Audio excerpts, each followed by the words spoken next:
Real, unfiltered sports talk manufactured locally for the Carolinas. Lockdown! This is the Rob Brown Show. Yeah. Only on ESPN. ESPN Upstate. Boys and girls, ladies and gentlemen, children of all ages, the big show is on the radio. This Rob Brown Show is ESPN Upstate. You. And how do South Carolina? It is great to be with you. I am Brown, the great one, Colonel Grudge, the content cow, Lonzo. Back at the board. In the palatial ESPN Upstate Studios. Zo. Happy Friday Eve, man. You know, it's a little crisp outside, but it's still a beautiful day. This is what spring is supposed to be. 80-degree stuff, but we'll get it back because it's South Carolina. I gotta say, I was out last night for a little while, I walked to going to meet with a few friends of mine, and it was all beautiful outside. And then I walked back outside a few minutes later, and needed a jacket. I don't understand, Zo, how weather works here in the upstate of South Carolina. I don't get it. It's a tease. Like one day, you could go. You can talk to the old timers who've been here forever. They don't know either. They may act like that. They don't know. They don't have a clue. They don't have a clue. I don't understand it. I don't. But very busy day on the show today, and primarily because we are doing something very, very, very special today, ladies and gentlemen. It is the first of our 2-day virtual radiothon. Our virtual radiothon benefiting the Children's Hospital of the Upstate is on today and tomorrow. We are raising money along with our friends at the Children's Hospital of the Upstate, a hospital that last year alone, Lonzo, and I was blown away by this. Last week alone, the only hospital that takes in children regardless of medical condition, regardless of their ability to pay, they had over half a million patient visits last year. And it's an incredible bit of work that they are doing for the community. I think, and I said this last year when we did Radiothon. I got here very shortly before Radiothon last year, and got to participate in it. Very excited to get to participate in it this year as well. I am blown up.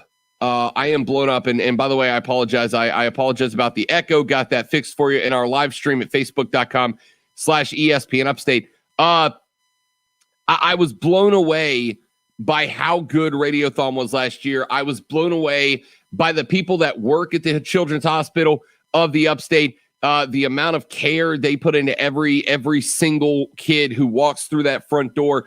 And Zo, at a point in time where just about everything seems to come with conflict in this country, if there's one statement that we can make that should not have any conflict attached to it, it is this.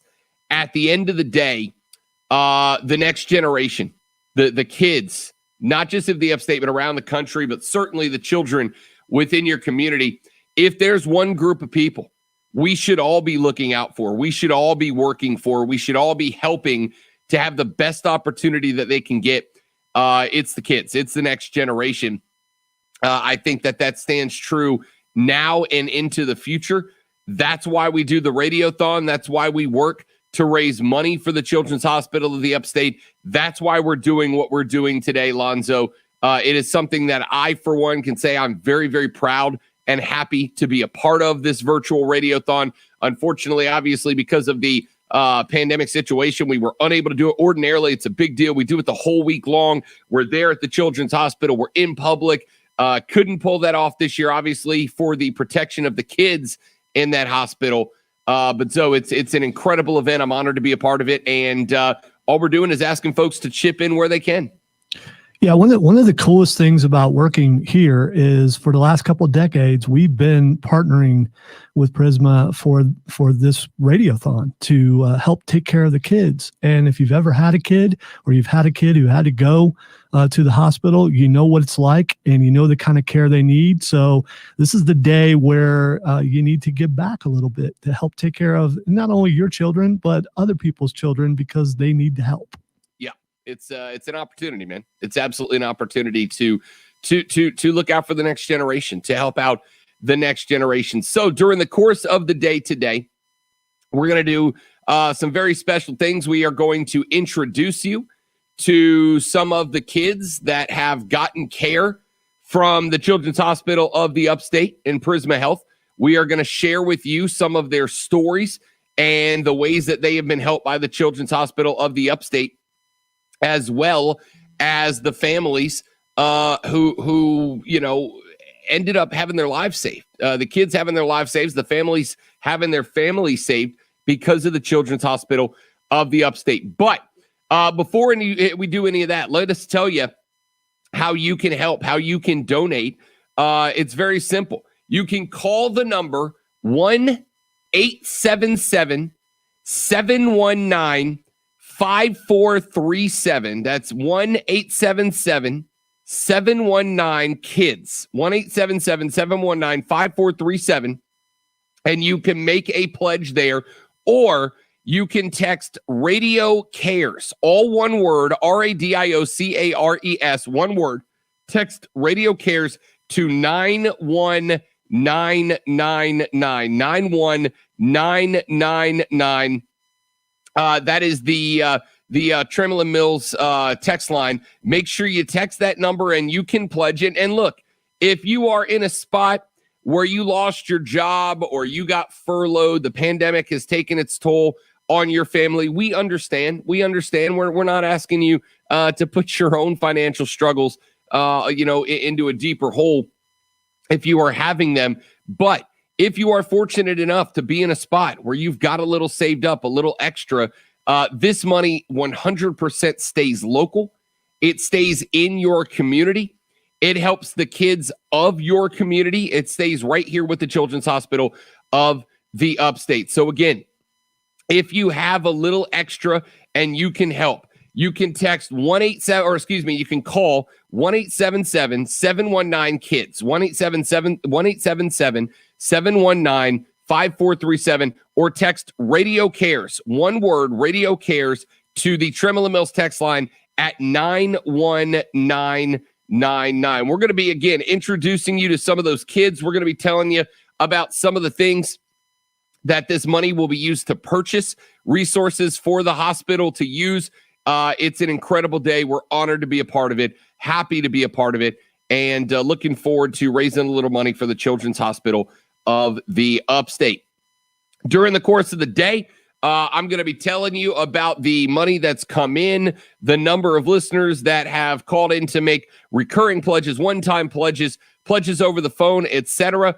In the last hour, we had 3 people commit to recurring pledges. We had 7 make a one-time pledge. We had 10 that called in and made phone pledges. I want to beat that this hour. I want you guys to help me beat those numbers for this hour moving forward, so that we can prove that the Rob Brown Show cares. All right. We are going to get some sports in here as well. It is a sports talk radio show, so Lonzo now seems as good a time as any to jump in and do that little song and dance we very much love to do. Let's do lunch. This is a very nutritious lunch. All the food groups are represented. You guys are here. What in the wide, wide world of sports is going on here? Lunch!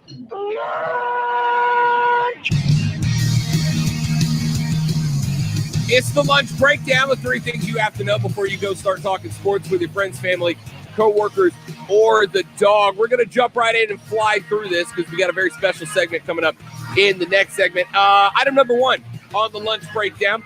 NFL owners have approved a new series of rules for the 2021 season, including one that will expand the influence of replay officials amid ongoing demands from coaches for more oversight of game day officials. Now, there were a few that were rejected as well. Owners rejected more robust proposals for a full-time sky judge, including one from the Baltimore Ravens that would have created a booth umpire. Instead, owners took the more modest step of giving the existing replay officials who sit in the press box the authority to consult with referees on, quote, certain specific objective aspects of a play when clear and obvious video evidence is present, end quote. Replay officials will not be able to throw flags or reverse calls on their own, but they can now offer referees advice based on what they've seen on broadcast replays in the areas of possession, completed or intercepted passes, the location of the ball relative to the boundary and or end line, and whether a player is down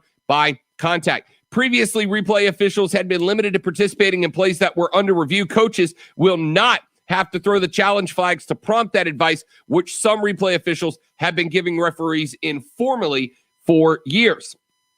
Rich McKay, chairman of the NFL Competition Committee, said neither the committee nor owners felt comfortable with adding an additional official with full inventory, end quote.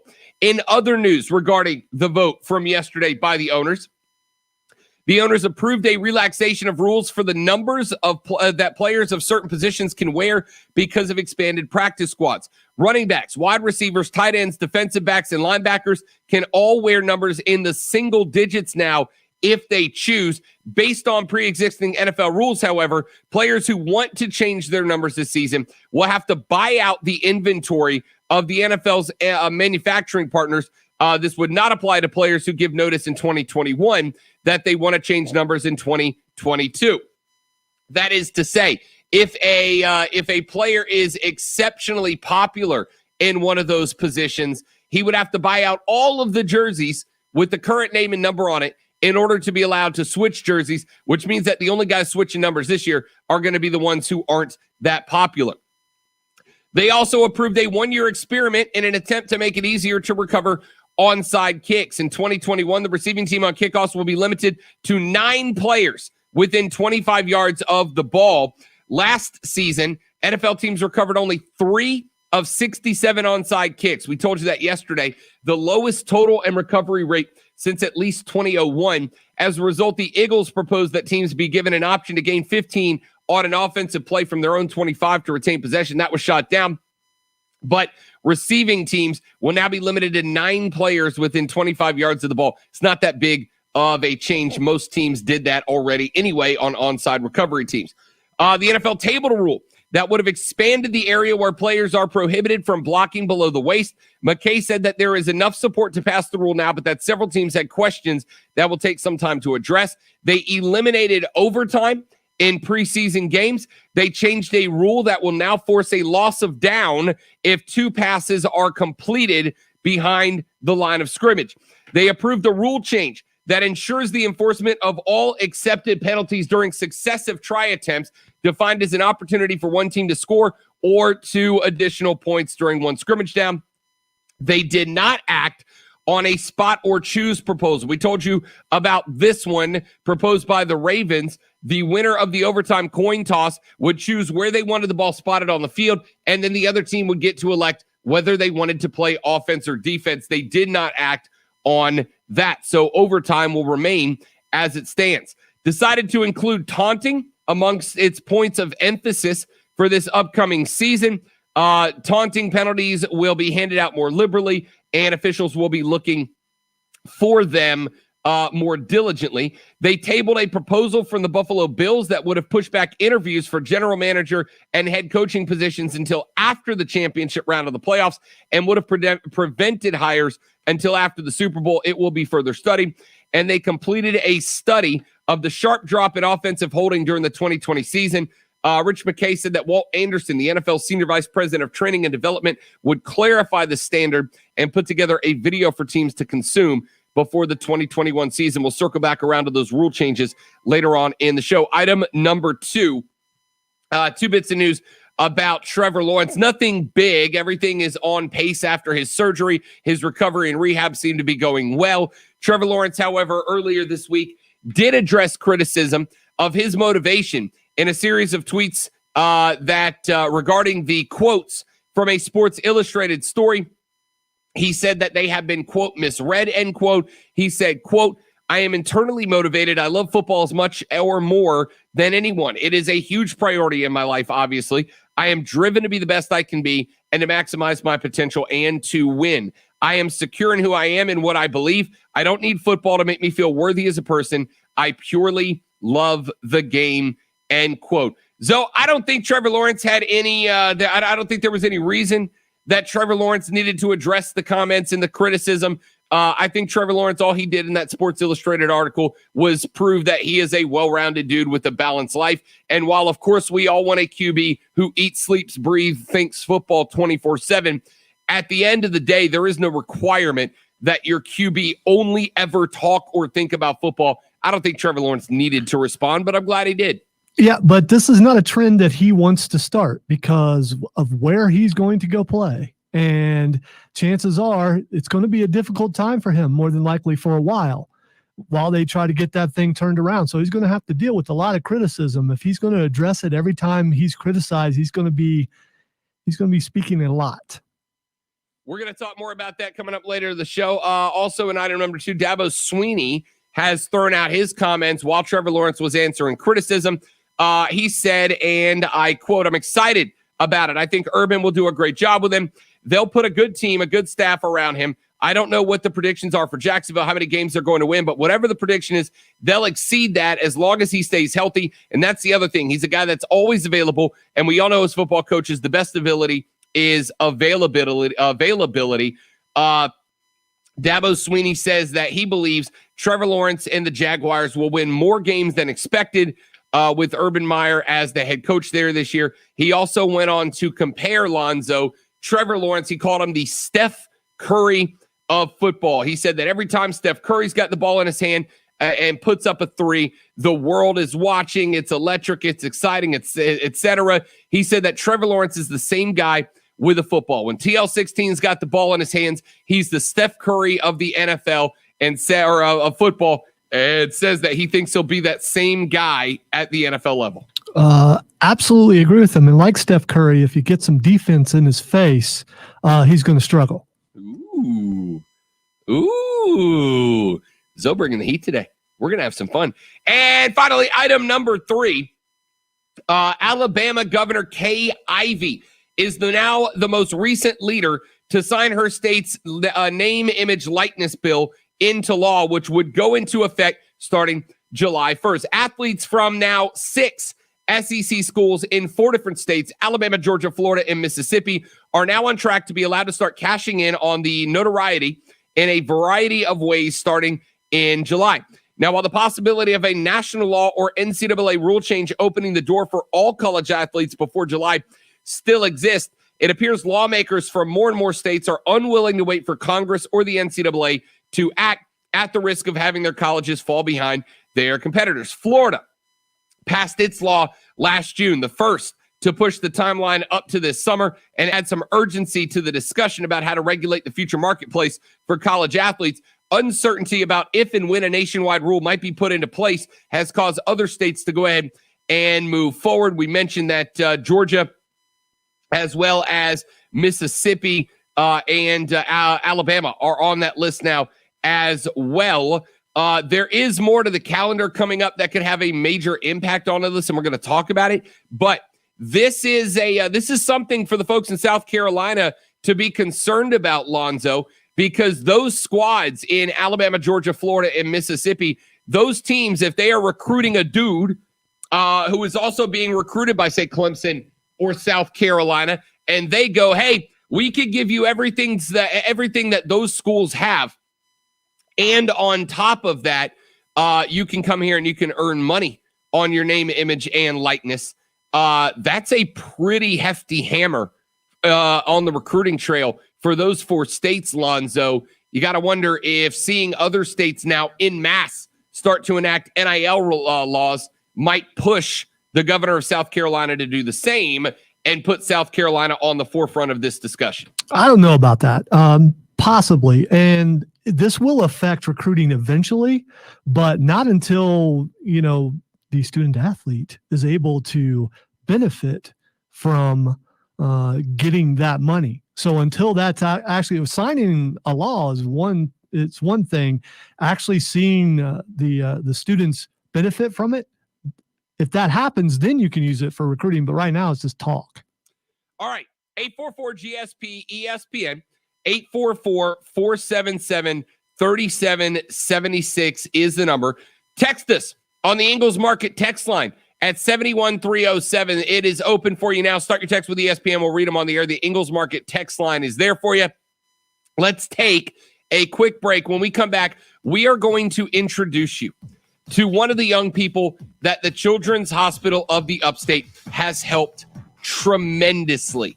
It's an incredible story. You're going to want to hear it, and hopefully it'll inspire you to give just a little bit. That's next on The Rob Brown Show. This is ESPN Upstate.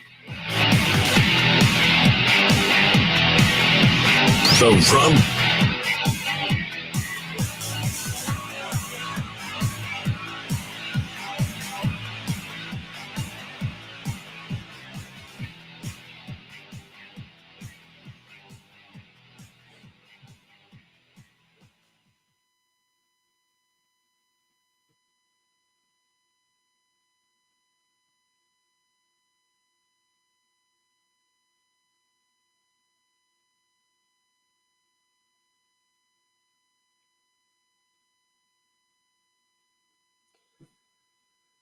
All right, so we're going to... Oh, Zoe's on a live. Very cool.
So I actually started playing a new game yesterday. Yeah?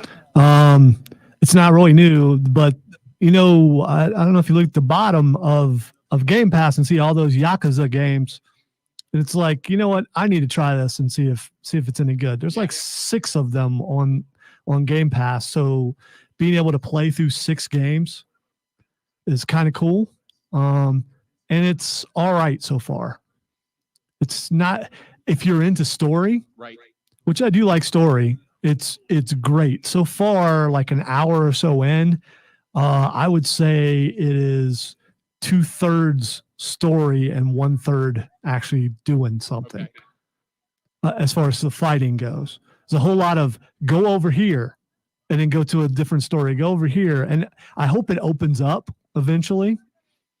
It may just be one of those things. Once you reach a certain point of the story, then you have a little more freedom. But right now it's more, no time to play. You need to go here. Right. It's like, okay, but I want to go over here and see what this is. But no, you can't do that. The hardest part for me right now is finding phone booths. because this one's set in the 80s, and you just don't see phone booths anymore. And phone booths in Japan are decorated in a certain way that they don't look like phone booths. Right. 20 seconds. So when we come back, I'm introing the segment. You're playing the segment straight to the line. For Upstate Sports Junkies. Yes. These pathetic junkies. Come on, look at them. You eat sports like food every day. Get hooked on the Rob Brown Show, noon to 3 every weekday on ESPN Upstate. So one of the things we're going to be doing for our 2-day virtual radiothon as we raise funds for the Children's Hospital of the Upstate is introducing you to some of the young people that the Children's Hospital of the Upstate have helped. And Margaret is one of those children. Margaret was born 3 weeks early and within minutes was swept away and intubated by the Brian NICU team. And she was literally in a fight for her life. Her family has been in and out of the Children's Hospital since that point. And we wanted to share Margaret's story with you so that you can get an idea of just where your money goes when you donate to the Children's Hospital of the Upstate. So here is our miracle moment with Miss Margaret Williams. My name is Jenny, and my husband and I have 3 kids. Brett is our oldest, John Rogers is our middle son, and then Margaret is our miracle child. When I find myself in times of trouble, Mother Mary comes to me, speaking words of wisdom, let it be. Margaret was born on May 2nd, 2015, and when she was born, they laid her on my chest, and when they cut the cord, she crashed immediately. Whisper words of wisdom, let it be. And what we would learn within minutes was that when she was born, she was septic, and that infection had traveled to her lungs and had completely infected and shut down her lungs, so she could not breathe on her own. I was kind of closed off to the possibility of pending death, but what the doctors would come in and continue to tell us was that they were trying their best to keep her alive, and they could not give us any guarantees that she would live another 10 minutes, much less 10 days. Mark was hearing that very clearly. I was not. Once it kind of settled in that I couldn't take her to my room with me or that I couldn't take her home with me, I realized we were really kind of dealing with something serious. Today, we have seen absolutely zero residual effect. If you were to interact with Margaret today, you would have no idea that they saw moderate brain injury on her MRI scans. She has not had any developmental delays whatsoever. She's a thriving 4-year-old. The only thing that we deal with today is asthma, which, all things considered, is obviously very manageable. When the night is cloudy, there is still a light that shines on me. Shine until tomorrow, let it be. Check your message. As you guys are sitting in your offices today or riding down the road, you may never expect to land in the hospital with one of your children, whether it's at birth or as an older child. But when you do, expectedly or unexpectedly, you realize that there are a certain number of funds that are contributed by people like you that go towards things that maybe insurance companies don't cover that really change the entire dynamic of a hospital visit. And we believe that the funds that are raised through Prisma Health Children's Hospital really make a difference. We have noticed the difference that it makes for us as a family. 1 minute.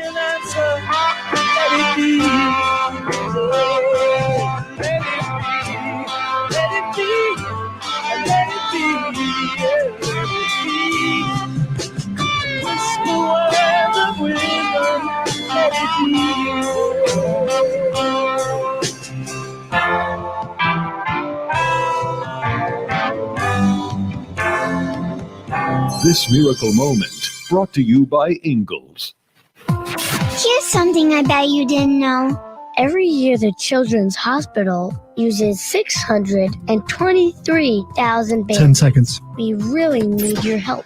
This Prisma Children's Hospital Upstate Fact is brought to you by REWA. You're listening to the Children's Hospital Radiothon on ESPN Upstate. So there you have the story of Miss Margaret Williams, a young lady who was born premature, taken to the NICU. Her lungs were full of fluid and unable to function. And doctors at the Prisma Children's Hospital quite literally saved her life. And like you heard her mom mention there, she still deals with a little asthma, but all things considered, that's not a bad thing. So when you donate to Radiothon, when you donate to the Children's Hospital of the Upstate, that's the type of story that wouldn't be possible if it wasn't for folks like you. That's the type of story that we get to share every year that we would not be getting to share. Those parents might have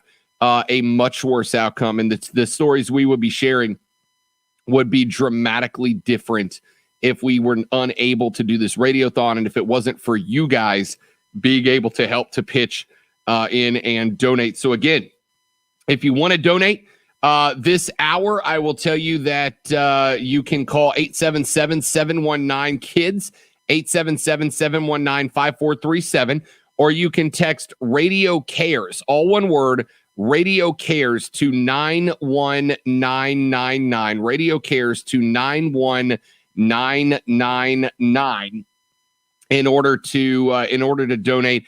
This hour of the show, we are raising money for Halo sleep sacks.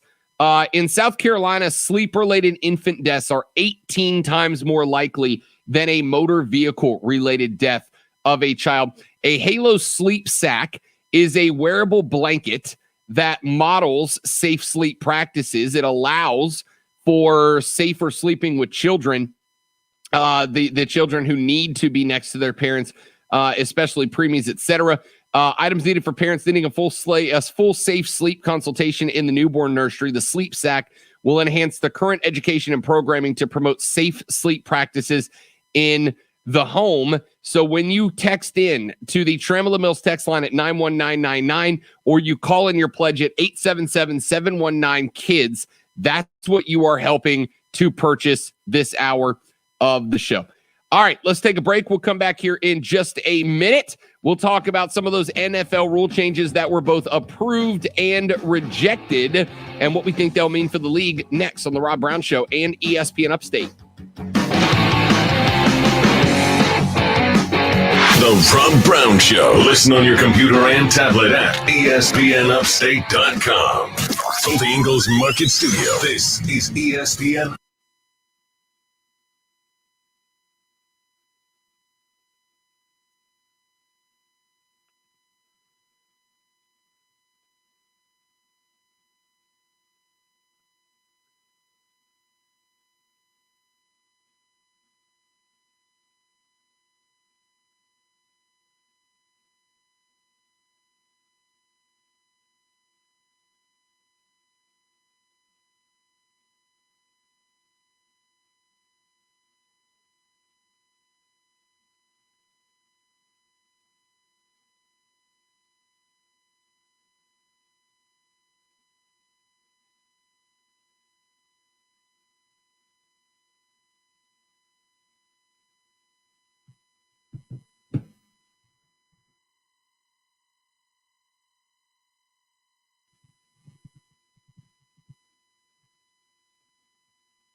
You have a golf cart in the next break. Outstanding.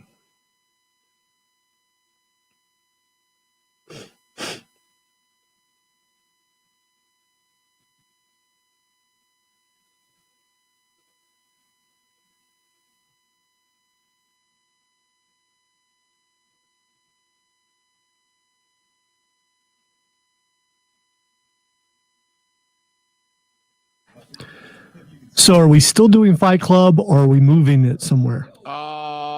We got that segment blocked. We can, what do you want to do? You want to do it? Just do it the segment after? We'll just get out of that segment immediately after. Yeah, that works for me. So we'll do a really fast first segment to start the third hour. We'll get out at like 10, 11 after. We'll come back. We'll do that. As soon as it's over, we'll go back to break. We'll do Fight Club. We'll do Twitter. We'll call it a day. Sounds like a plan. All right. All right.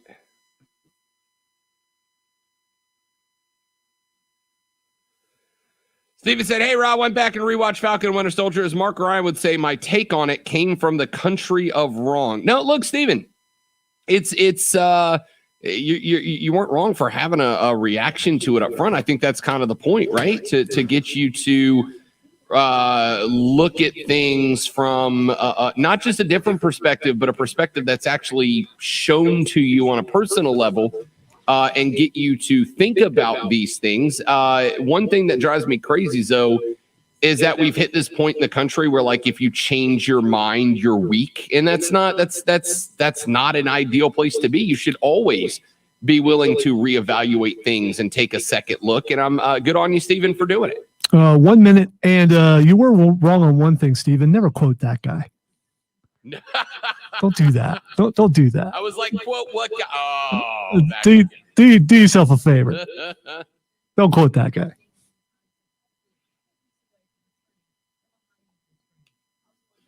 I had to enlarge it just to make sure I saw that you added Colonel Grudge to the title plate. I did. I was going to add more, but I'm not quite sure if I could fit it all on the screen. Who knows how much will be on that line by the end of the show. And I may or may not have to look up how to spell Colonel. I'm just saying. Come back. I like that you capitalize it all. Down on Twitter. Tweet at The Rob Brown Show on the Upstate Sports Leader, ESPN Upstate. All right, I was going to talk about the NFL rules, but I think this name, image, and likeness legislation probably has a bigger impact for those of us that love college football here in the Upstate. So if you missed it, Governor Kay Ivey, she is the governor of the great state of Alabama.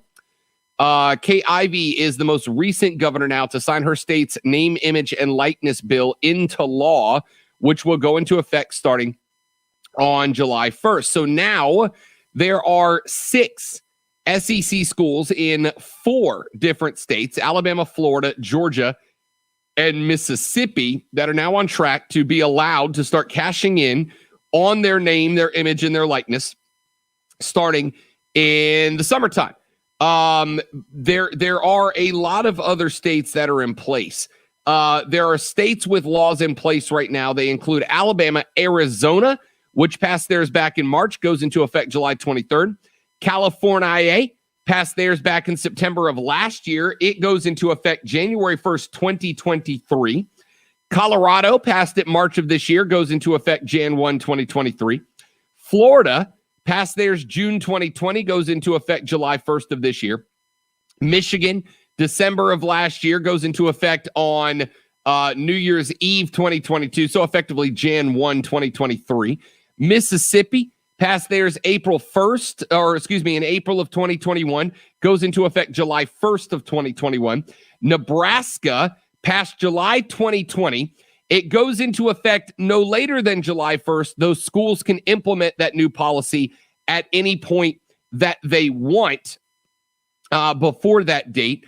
New Jersey passed theirs in September 2020. Theirs goes into effect September of 2025. And New Mexico, which passed theirs April 2021, goes into effect July 1, 2021. There are 14 other states with bills that are currently in the legislature. Georgia has theirs in the legislature right now.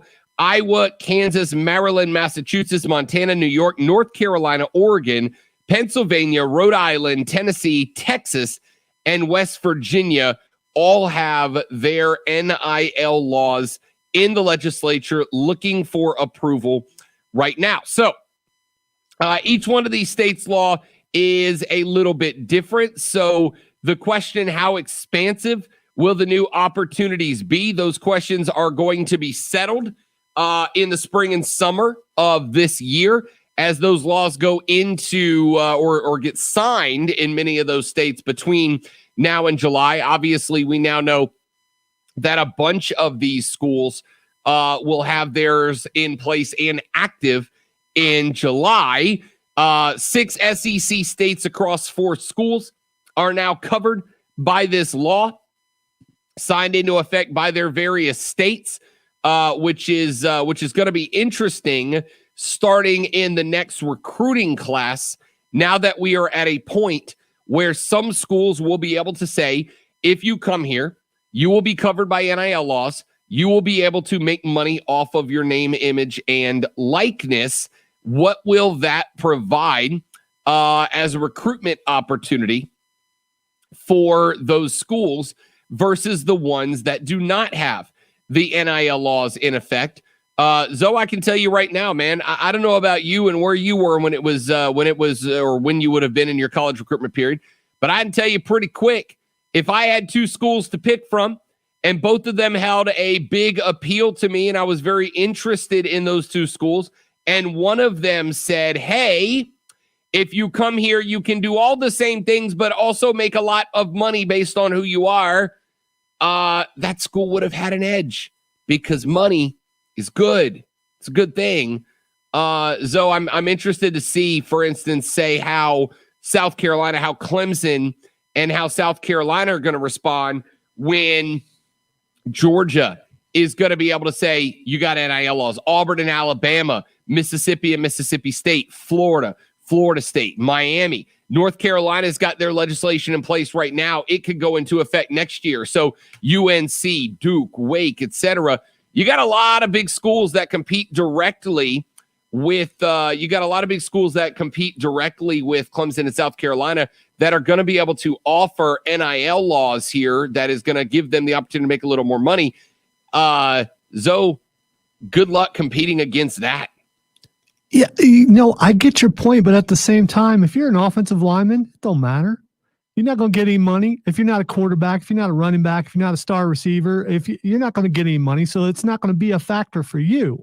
Basketball, unless you're that star guy, it's not really going to factor in because the lesser guys, they're not going to make any extra money. They're just not going to do that. It's only the stars are going to get more stardom, going to get being able to put their name and likeness and image out all over the place. But, your local car dealership isn't going to go, this is our offensive guard. We're bringing him in and he's going to help us sell cars. No, that's not going to happen. So if you're not a star player in a certain position on a team, then it's not going to factor in on whether you go to that team or not.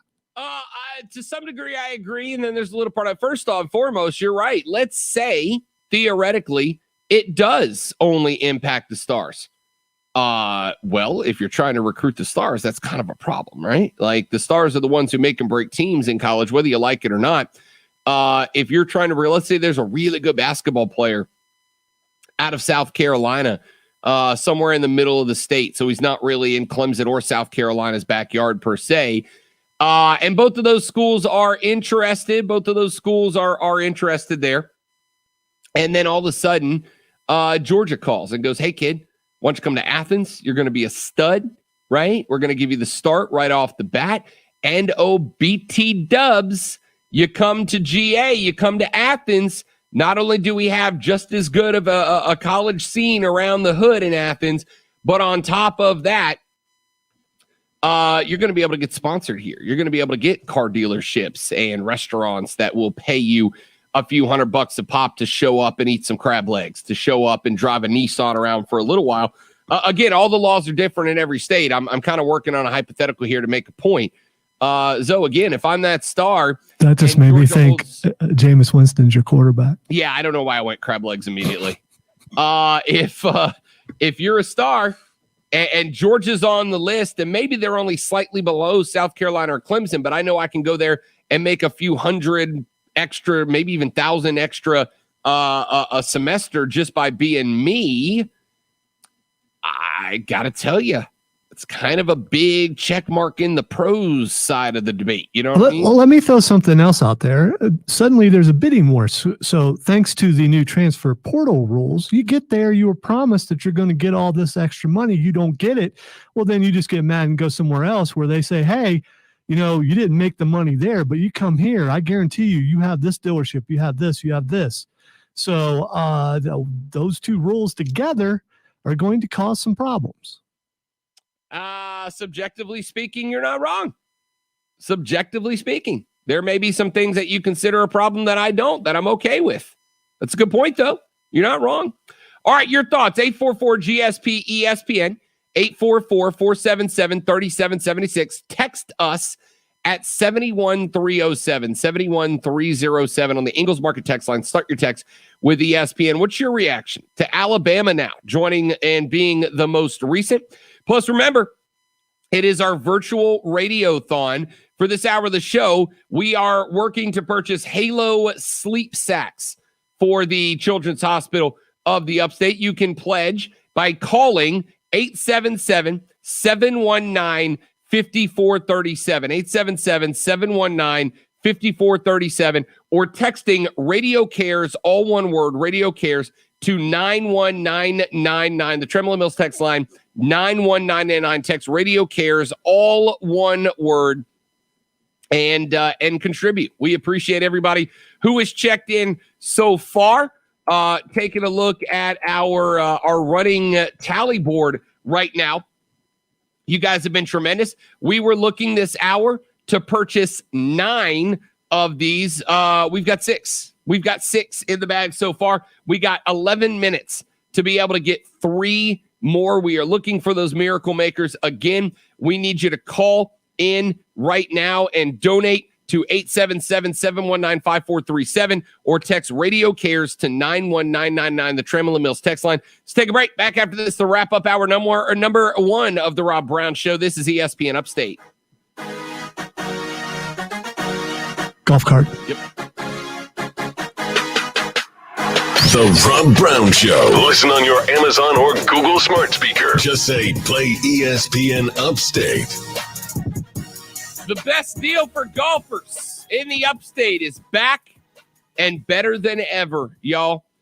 The Preserve It Verde, Pebble Creek, Legacy Pines, the Rock Golf Club and Resort, Carolina Springs, Willow Creek, Links to Tryon, Rolling Green Golf Club, and new on the card this year, the Club at Brookstone.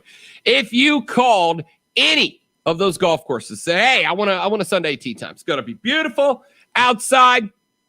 Want to get out, play a little stick ball. And they said, well, you're in luck, man, because we're giving 75% off tee times. You go, great, I'll take one. And then what if they said, oh, yeah, and also, so are these other 8 courses, all offering 75% off. You would go, great, I want one at all of them. And that, ladies and gentlemen, is why we are offering the Upstate Golf Card. The 2021 Upstate Golf Card is giving you greens fees at all 9 of those courses. That's over $450 in value. You're getting it for $99. That's right. That's over a 75% discount. It works to be around $15 per round. That's less than $1 a hole, math whiz. I know, but you got to get them now because supplies are limited. We will sell out. We always sell out. So get yours before we do. Go to the website for details and to purchase yours at upstategolfcard.com, upstategolfcard.com. Get yours now. Get one for the friends, the family,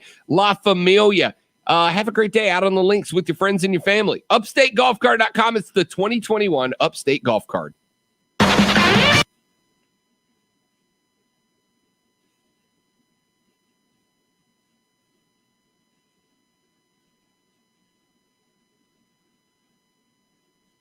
All right. We got Rashad Beard to open up the next hour, Zoe. I'm going to go ahead and get you his number. Okay. Okay.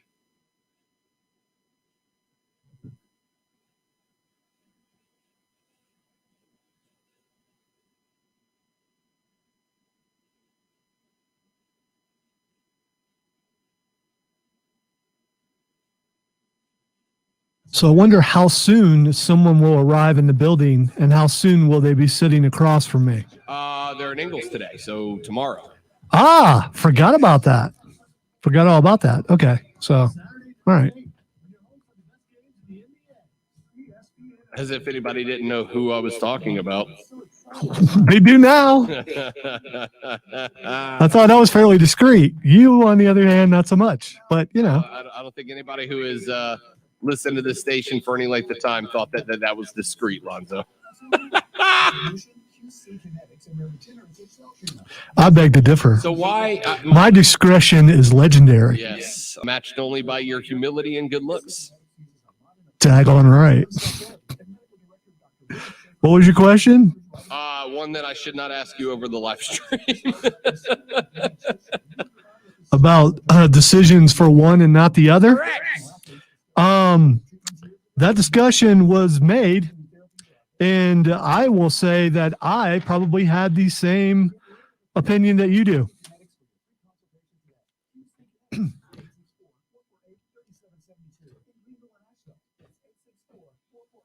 And I'm going to leave that there. But, yeah.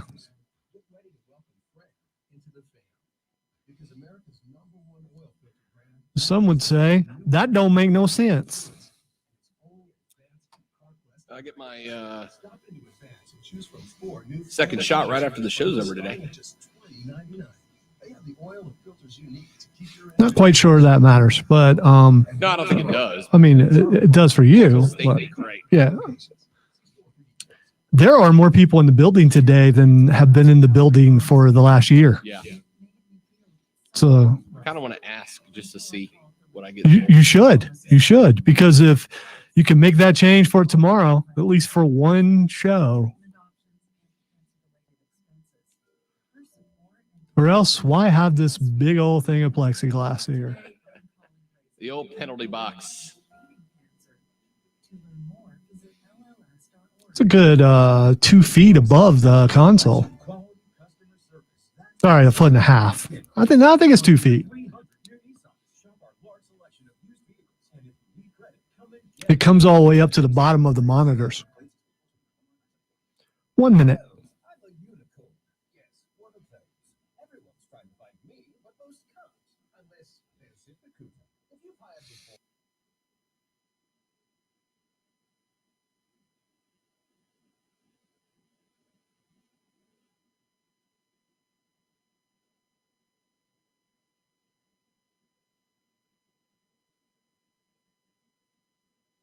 Can't wait for tomorrow. Episode 6 of Falcon and Winter Soldier and Mortal Kombat.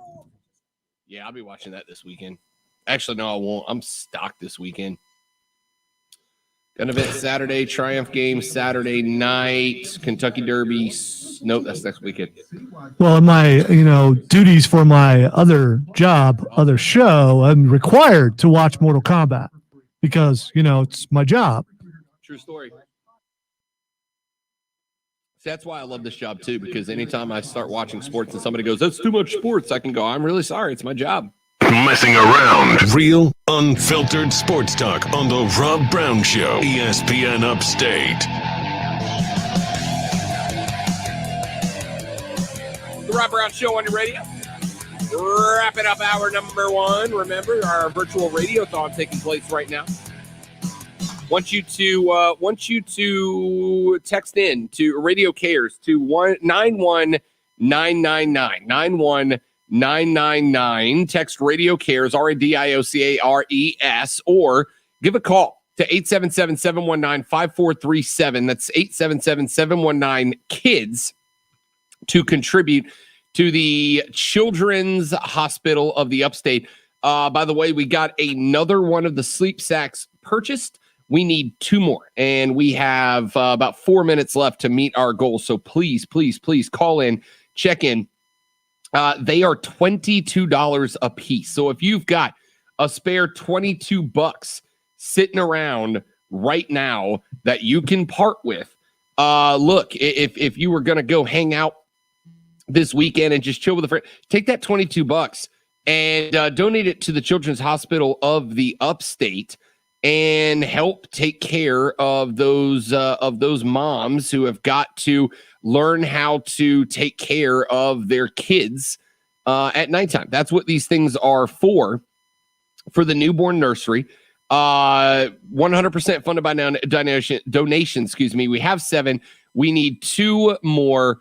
Do us a favor. Call in, pledge in, and let's make this happen for the Children's Hospital of the Upstate.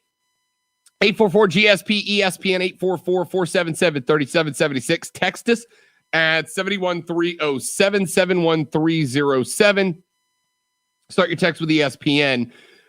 Just a quick geography question, Rob. The middle of the state is not South Carolina's backyard. Yeah, I realize that South Carolina is closer to the middle of the state. Yes, okay, I screwed up. Columbia is closer to the middle of the state than Clemson. Yes, I got it. I think I meant it more metaphorically speaking, like they were in between Clemson and South Carolina. Unless you're a Clemson fan, and then, Clemson is the center of the universe. Zoe, you came in here with a grudge today, man. What an apt day to add Colonel Grudge to the title card on the live stream. I'm just doing my job, yo. Came out swinging today, son. Swinging. I meant it more like they were between choosing South Carolina or Clemson, but I understand that it came across as Columbia's not in the middle of the state. My bad. All right. Listen, I'm an idiot. You guys are learning that. At ESPN, what happens when one of these college kids set up a camp and then it doesn't show or it doesn't go off correctly? Does the school get sued for that player's inability to hold up their end of the deal if they are getting paid for their likeness? Look, I don't think that the laws, as I understand them, allow for these kids to basically run businesses. It's basically a sponsorship thing. If the kid's name or image or likeness is used by a business, they will get paid for it, and that includes the school. That is my understanding. But there's a lot more research. I mean, there's 14 bills that have been passed. So, all right, let's take a break. We'll come back here and get hour number 2 underway. Rashad Beard of the Panthers Nation podcast joins us next on the Rob Brown Show at ESPN Upstate. ESPN Upstate.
Rashad, standing by. Outstanding.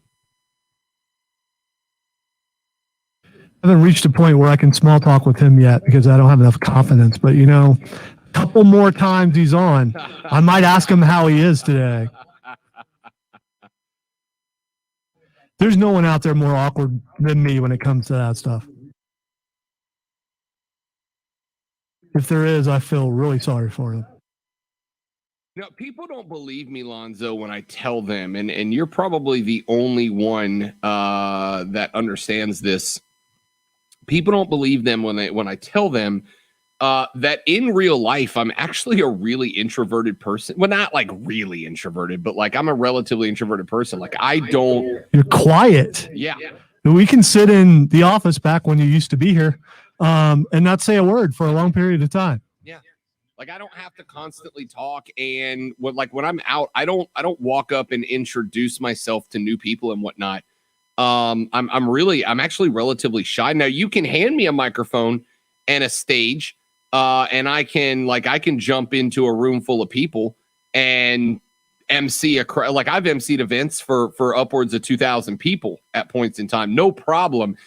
But if you ask me to walk up to one individual person and introduce myself, I lose my mind, man. Warning. And check this out. For an official Rob Brown lockdown. Represents being real. Yeah. Real, unfiltered sports talk. Manufactured locally for the Carolinas. Lockdown. This is the Rob Brown Show. Yeah. Only on ESPN. ESPN Upstate. It's Thursday. It's 1 o'clock. You know what that means. To the phone lines we go. Time to talk a little Carolina Panther football with my man Rashad Beard. Rashad is one of the hosts of the Panther Nation podcast, and he joins us now on the Rob Brown Show and ESPN Upstate. Rashad, what's good, man?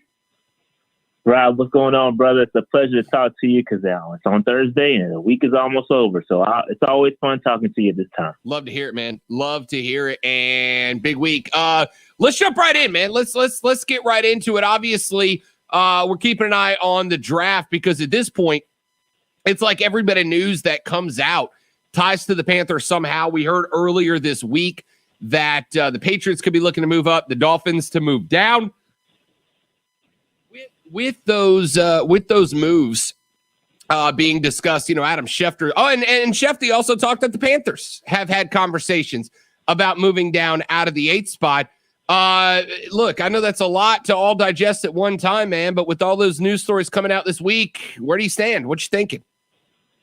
Listen, I'm on the side of getting the best player I can, and so at 8, there's going to be a lot of good players available.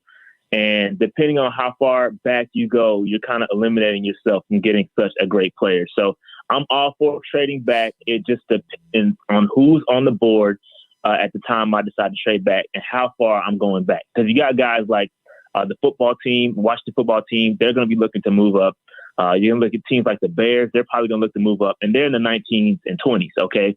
So moving up from there, you're taking yourself away from a really good talent at number 8. So again, it's like going from Penei Sewell or Rashawn Slater to, I don't know, a Tevin Jenkins or something like that. Or you're talking about going from a J.C. Horn or Patrick Surtain to a Caleb Farley injured, but you're taking yourself away from a really good, talented player at 8. So I like staying at 8, just depending on how the board falls. But I'm all for just getting the best player, man. We need really good, talented players. And I'm hoping that, if the board falls the way it falls, one will be available to us at 8, and we just take the best player available. That's my thought. Yeah. So we talked about, and we've had the conversation, Matt Rule said a couple of weeks ago, the Panthers were looking best available. I believe him. I think that is the case. I don't know that there is any one guy, but if the Panthers were to trade back, if they decided they were willing to move out of that 8th spot, what kind of deal are you looking for? I've said the lowest I'd be willing to go is probably around 17, 18. I think that's where the offensive line and the quarterback slot starts to get a little bit thin as far as guys that we definitely think are first rounders. So I don't know that I'm going much further back than that. And I've also said that, hey, look, if there is a early QB run, if we do get 5 quarterbacks off the board by 7 or 8, that might incline me to push back a little bit if somebody wants to, because you're going to have an extra handful of position players that ordinarily would be off the board get pushed back because the QBs took those slots early. If there's not a QB run and you got, let's say, Mac Jones and Trey Lance still on the board at 6 and 7, I think the trade value goes up as well. I guess what I'm saying ultimately, Rashad, there's a lot of value in that 8 pick. So if that stays true, what are you looking for a haul there if you were going to be the one to pull the trigger to move back? I mean, it's tough. I mean, it depends how far they're coming up, right? I mean, if you're coming up from way back, you gotta hand us over a future first. But if you're just talking about a move from a couple spots up, I mean, I need to see a couple day 2 picks, or maybe a day 2 pick and a day 3 pick. It just depends on it. It could all be interesting, man. Listen, and I think, just to go back to what you said, I think it really depends on where the quarterbacks go, right? Because if we have a quarterback available to go at that spot, at the 8 spot, let's say a Trey Lance or Mac Jones, whoever is available, then that pick becomes extremely available. Extremely valuable. So I think when all 5 quarterbacks are gone, then you're left with a really good position player. So I'm going to take that player. I'm going to take the best left tackle. I'm going to take the best wide receiver. So I wouldn't, if all 5 quarterbacks are gone, I would definitely not trade out, because what's going to be available to you is going to be really, really good. Now, if there's one available, again, that's when I'm looking to trade back, and you're going to have to give me a future first, maybe 2021 first, and maybe a day 2 pick in this year's draft. But again, I think it all depends on those quarterbacks. If the quarterbacks go early, then I'm saying we need to take the best player available. Rashad Beard joining us here on the Rob Brown Show at ESPN Upstate. He is the host of the Panthers Nation podcast. You can follow him on Twitter at Panther Nation PC, and on YouTube at Panther Nation Podcast. They go live every single Monday, and then a handful more times throughout the week, talking all things Carolina. One of the things that has been a big story around the NFL, Rashad, is that there have been a handful of teams, I want to say around 20 now, that have had their players vote to not participate in the voluntary OTAs that we are in the window for now. Carolina is not one of those teams. We know that Sam Darnold and Christian McCaffrey spent some time working out in California for a few days before the OTAs. Both of them showed up in Charlotte for the OTAs that started earlier this week. Any news, any developments, and what are your thoughts about Sam Darnold and Christian McCaffrey getting linked up and getting those workouts started before the window actually opened? I mean, I'd expect nothing less. I mean, if you're going to be on a leader on this team, I need you to get in contact with the face of the franchise, which is Christian McCaffrey, and get it going. So I expected nothing less, and I think he's doing exactly what he needs to do to show that he's going to be a franchise quarterback. So props to Sam, but I would expect nothing less personally. And as far as the teams opting out, I think the Panthers, I really expected us not to, because I think that's a Matt Rule type thing. Matt Rule really wants his players to be together. And listen, we're a young team, and we are a team that it doesn't have the veteran lead. We haven't been together forever. You look at teams like the Saints or some of these older teams that have been together forever. They have leadership in place. They have structure in place. We are a new team, and we need to get together as much as we can to ensure that the chemistry is there when the season starts. So I love that those guys are together. They're working out. They're going to do OTAs. I know it sucks for the players, and some of them probably wish they didn't have to work out, but I think it's great that these guys are getting it together. And I'm assuming that Matt Rule sent some kind of memo out saying, hey, I know it's voluntary or whatever, but we expect you guys to get out there and work together. And so I'm hoping that's the case. Most of the guys that come out to go out there and get better every day. So get the chemistry right. And it all starts now, man. It starts now, and I think they're doing a good job with it. Rashad Beard, host of the Panthers Nation podcast, joining here on the Rob Brown Show and ESPN Upstate. Rashad, I thought, I didn't get I couldn't find any of the video or anything of Darnold and Christian McCaffrey working out. I'm sure it was a private workout together. But I agree. To me, I thought that to some degree it shows the excitement, the willingness, the eagerness, and the leadership. Look, let's not be naive here, right? One of the things involved in leadership is you got to be good at what you do. It's never been a third string right guard that's been the leader of the locker room, right? It's the all-stars, it's the Pro Bowlers that are leaders. So for Sam Darnold to get Christian McAfee to say yes, to get Sam Darnold to get running CMC, to show up in California and work out with him, and to go through that motions, shows me that CMC's on his side, that CMC is there with Sam Darnold, which will make it a little easier for Sam Darnold to be the leader room locker when the rest of the team shows up after the draft. I love this. I love this, Rashad, because it shows that Sam Darnold is ready for that leadership role. It might be a little bit of a reach, but it's a point in that direction. Yeah, I mean, like I said, I think it's important. You got to get on the same page as soon as possible. And so, I love it. I like that they're getting together, and I'm just happy that Christian McCaffrey's healthy, number one. We need to get him back on the field. He's a very important piece of this offense. So getting them together, get them on the same page, we expect to see them to connect a lot. So, again, they got to get the chemistry going as soon as possible. So, again, like I said, I would expect nothing less from Sam Darnold or any other. Like we saw Teddy Bridgewater do a similar thing when he got with guys down in Miami. So these guys need to make this happen. They need to get the chemistry together. So I expected nothing less from Sam Darnold. Rashad Beard joining us here on the Rob Brown Show and ESPN Upstate. Anything else that's coming out? You know, it's been kind of interesting because we're seeing a lot of drama out of a bunch of different teams. We saw it with the Seahawks with Russell Wilson. We have seen it with, obviously, the QB battle down in New Orleans. Are there any storylines in Carolina right now? I've almost been impressed at how kind of close to the vest everybody's been playing everything in Charlotte, which I think is great heading into the draft. Is there anything else that's jumped out at you that's been in the news, or I should say not in the news, that's caught your attention? Yeah, there's a couple of things out there. One, we did sign a defensive tackle from the Titans yesterday. Really good pickup. That was one of the positions that we needed to address before we got into the draft. So that was a really good pickup by Scott Fitterer. Helped solidify that offense, the defensive line.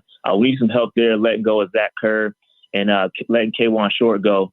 I think it was very important. Now, we were walking into the draft with a big gap there. So filling that gap was very, very good. We got him on a 1-year deal, and so I think he's looking to kind of cash in. I think he's a really good young player. I can't remember his name off the top of my head, but he's a really good player, and I think he's young too. He's 29 years old, still got some good football in him. So I like him a lot. And then also another storyline to watch is the fact that it went out, I think yesterday, that we may be looking to trade Teddy Bridgewater to the Denver Broncos during the draft. So that may be something to watch draft night, us moving Teddy Bridgewater to the Denver Broncos. So again, I talked about this earlier with the Sam Darnold trade and how everybody talks about the future pick, the second round pick for next year and the 4th round pick for next year that we traded away for Sam Darnold. We could recoup some of that draft capital that we traded away in this year's draft. So just something to watch. I definitely think Teddy Bridgewater is going to be moved. It's just a matter of when. And if it happens during the draft, that's even better. And again, that could kind of take away some of that need to or want to trade back as well. This is something to watch. I'm definitely got my eye on where Teddy Bridgewater is going to get moved and when it's going to happen. So there's a couple things that are happening for the Panthers that are not being talked about as much. Yeah, same boat on the Teddy Bridgewater discussion. I agree with you 100%. I think that it's a good opportunity to move Teddy. It's not just about wanting to move Teddy, but to recoup that draft capital, like you pointed out. And look, I don't know that Teddy's going to go beat Drew Lock out to be the starter. I don't know that Denver's not going to draft a quarterback, even if they bring in Teddy Bridgewater and cut Drew Lock loose. But either way, I think it's the right move. It gives Teddy a chance to move on and get a fresh start if that's what he wants to do. Add something back into the cabinet for the Carolina Panthers. I think it's the right move, Rashad. My question would be, unless Teddy is specifically asking to get out, what's the haul for Teddy Bridgewater from Denver to justify not trying to talk him into sticking around and being a solid backup quarterback option at a point in time where we know good NFL backups are getting more and more rare? Yeah, it's tough, but I think things have soured here in Carolina between Teddy Bridgewater, the ownership, the coaches. I don't think you'll see him under any circumstances suit up for the Carolina Panthers next year. Just with all the stuff going on, just from the press conferences, you see them throwing each other under the bus. So I don't think it's going to happen with Teddy Bridgewater being here next year. And as far as what we're going to get, it's tough because he has to rework his deal, right? I think he's scheduled. His base salary is $17 million next year. So that I don't see any team going to pay him that. So I don't see Denver paying him that. I don't see any other team paying him that amount. So I think we're going to have to rework the contract. There's going to have to be a lot of things done before that deal can go through. But I don't expect much from Teddy. I just think at this point, they're just trying to turn the page, and whatever they can get, they'll get. I think just Denver's being patient because I think they want to see what's on the board, right? I don't think they just want to go ahead and do it now. They may, in fact, have somebody fall in their lap. And so I think they're just kind of waiting to see where the quarterbacks are going to go. And I think they have I'm assuming that they have some framework in place right now. And as soon as those quarterbacks go, then you'll see the news that Teddy Bridgewater will be traded to the Denver Broncos. I'm hoping that's what happens. Again, all rumors. You got a couple of different places, quoting this. So I think where the smoke there's fire, and I think it'll go down on draft night. So, Rashad, we're down here in the upstate. We're about halfway between Clemson and Columbia. One of the names that I have seen getting a lot more attention, he had a phenomenal pro day, and that's J.C. Horn, son of former New Orleans Saints wide receiver Joe Horn. Just wanted to throw that in there, no particular reason. But J.C. had a fantastic pro day. There's been a lot of discussion about him really skyrocketing up of draft boards. I have always been a proponent of, if you can get a guy who is considered one of the best available and from a local school so he can help you build up that excitement a little bit. I'm down here in Greenville, right down the road from Spartanburg. Lonzo and I have had this discussion. I see Panther stuff, but this is clearly a college football market that I think the Panthers could continue to grow on. Is it worth taking a guy like J.C. Horn, do you think, who's got the South Carolina connection? He is a Gamecock. He played his ball right here in the Carolinas. And if so, is he the guy Carolina could have their eyes on at number 8? Listen, I think South Carolina or not, J.C. Horn is a baller, okay? So I like J.C. Horn. I think it's a bonus to the fact that he's, a Gamecock and whatnot. But listen, I think dude is a baller, and you can make an argument that he is number 1 overall corner. I do like it's tough because Surtain is more of a I think they both play so well, and I think the difference between J.C. Horn and Surtain is that J.C. Horn is a dog. Okay, he has that dog in him, and he's gonna be in your face every single down, and that's what I love about J.C. Horn. I think that's what separates him from Patrick Surtain. Surtain is a guy who goes about his business, does his job, very similar to James Bradbury. If we got Panthers fans listening, they'll know what I'm talking about. It's a very quiet guy, just goes about his business. But then you got a guy like J.C. Horn. He's more like a Jalen Ramsey. He's going to be in your face. He's going to make you mad. He's going to frustrate you. And I think he just brings that to the table. So, again, South Carolina or not, I think J.C. Horn could potentially be in play at number 8. And I wouldn't be mad at it. I do think there's a slight risk in taking him at 8. But I wouldn't be mad at J.C. Horn at 8 either. It's just so many options. We have so many options. And you can talk about trading back. But I think, if you like a guy, you don't take the risk. You just go get your guy and live with it and go with it. Don't hesitate or don't think about what could have been. Go get your guy. And if J.C. Horn is the guy, I have no problem with that. J.C. Horn, Patrick Surtain, Jamar Chase, Penei Sewell, those are all guys I would love to have at 8. And that's what I'm saying. You trade back, you're going to be missing out on one of those guys. And you have to live with that. And that's what Panthers fans do. We like to live the shoulda, coulda, woulda. And if you trade back, you're giving up a good talent in one of those guys potentially. I know it's all hypothetical. We don't know what's going to happen draft night. But if you trade back, you're going to leave something on the table. But J.C. Horn, I like him. I'm for it. Rashad Beard is the host of the Panther Nation podcast. Follow them on Twitter at Panther Nation PC. You can also check out their stuff on YouTube. It is a phenomenal stop for all things Carolina Panthers. They go live every Monday. Real quick, Rashad, 30 seconds. Preview what you guys got coming up on the Monday live stream. Man, you know what? I don't even know what we can talk about. It's probably going to be a little bit of draft prep, probably run some mock drafts. We're going to recap. We did have a really good interview with our 2003 Super Bowl hero. Well, we didn't win the Super Bowl, but we had an interview with Ricky Manning Jr., who had a hell of a performance in the playoffs. So it was great. So we'll recap that. Man, that's pretty much it. We kind of get it together on on Sunday night. So I don't know exactly what we're going to be talking about, but we'll take into account all the news that happens and recap it for you guys on Monday. Rashad show preps like I do. Let's start putting I'll put my Monday show together around 8:30 on Sunday night. I love it. For sure. Rashad, my man, appreciate it as always, big dog. Thank you for the time. Have a great show Monday. I'll be watching, and we'll talk to you in a week, my man. All right, man. Thank you so much. You got it. That's Rashad Beard. Again, the host of the Panthers Nation podcast. Follow them on Twitter and on the YouTube. Let's take a break. We'll come back here in just a minute, and we will introduce you to yet another one of the children who have had their lives saved literally by the Children's Hospital of the Upstate, and tell you how and why you should continue to donate to this incredible organization. That's next on The Rob Brown Show. This is ESPN Upstate.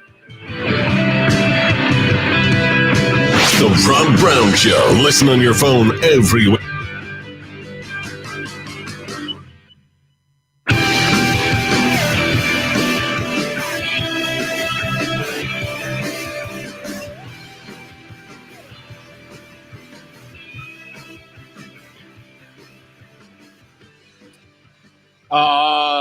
Zoe, which I haven't checked to see if you're doing a live. He is. Of course he is. All right.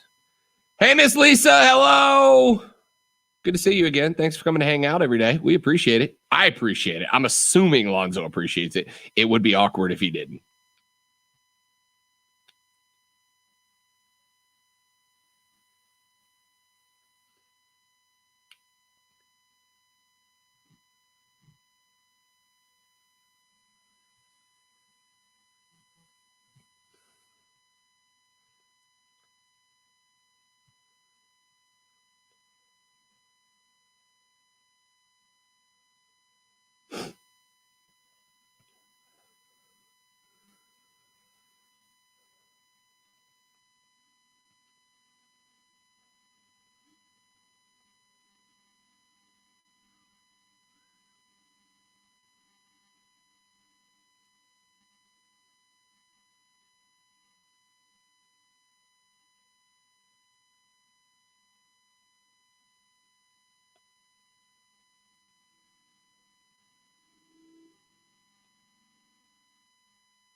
Zoe, when we come back, I'm going to promo the Power Hour before I introduce the segment. I won't take too long to do it, but just FYI. Take your time. We got time. We're good. I'm good. You good? We all good.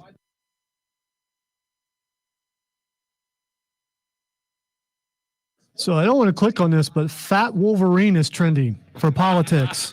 And I don't know what that is.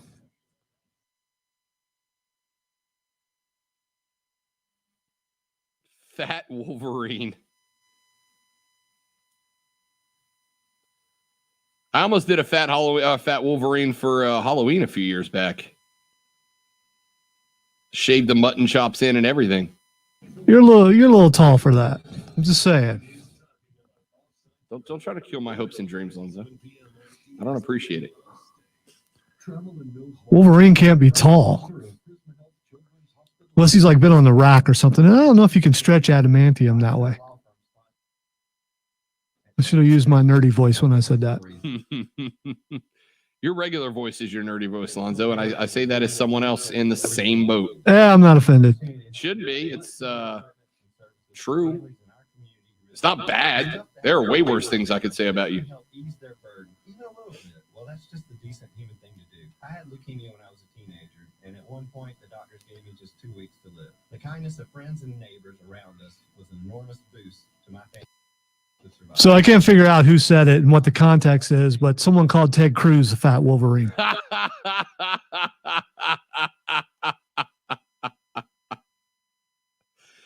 Oh, man. That's really funny.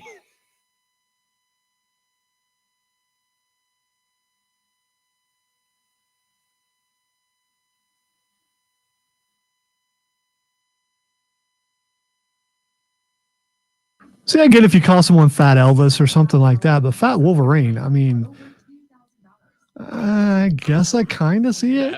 Not really though. I don't really see it. I mean, if he had mutton chops or his hair stuck up in certain ways, maybe. I can see it a little. Yeah, but you're coming at it from over there. So, I mean, you know. Are you profiling me right now? I thought that was a very inventive way of saying that.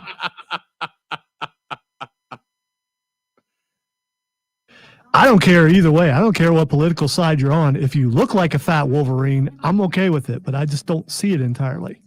Fat Wolverine. That's really funny. I enjoy that insult more than I should. I don't know. When you have to go with name calling, I guess that's okay because I haven't heard it before. So if you're going to call someone something, it might as well be something completely original that no one. If you're going to do it, you got to be creative with it. Sure. The fact that it's trending means that other people had never heard that before either. I've never heard anybody call it Fat Wolverine.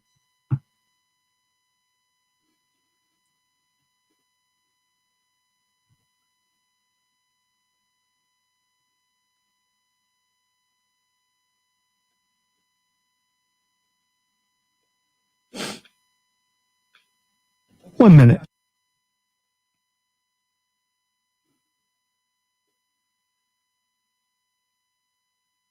My wife is saying hello to you. I said hey while you were doing your live read. Oh, did you? Okay. Yep. Lonzo, I acknowledge my fans, man. What if I was like that in real life? I know some people who are. And, yeah.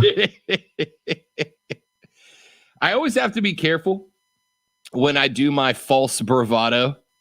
And for those of you who don't know me, I absolutely insult myself 1,000 times more than I pretend to be somebody. But I've had situations where I'll make a joke like that on the air. You know, I'll get something right and I'll go, obviously, I'm the smartest guy on the radio.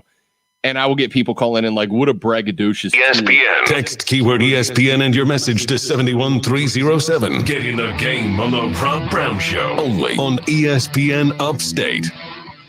We continue our virtual radiothon benefiting the Children's Hospital of the Upstate. This hour of the show is our Trammell and Mills Power Hour. Trammell and Mills are local lawyers helping local people fight insurance companies and employers when they are injured. They help people get fair compensation for injuries they have incurred through no fault of their own, from motor vehicle collisions, dog bites, slip and falls, product liability cases, drunk driving collisions, work injuries, etc.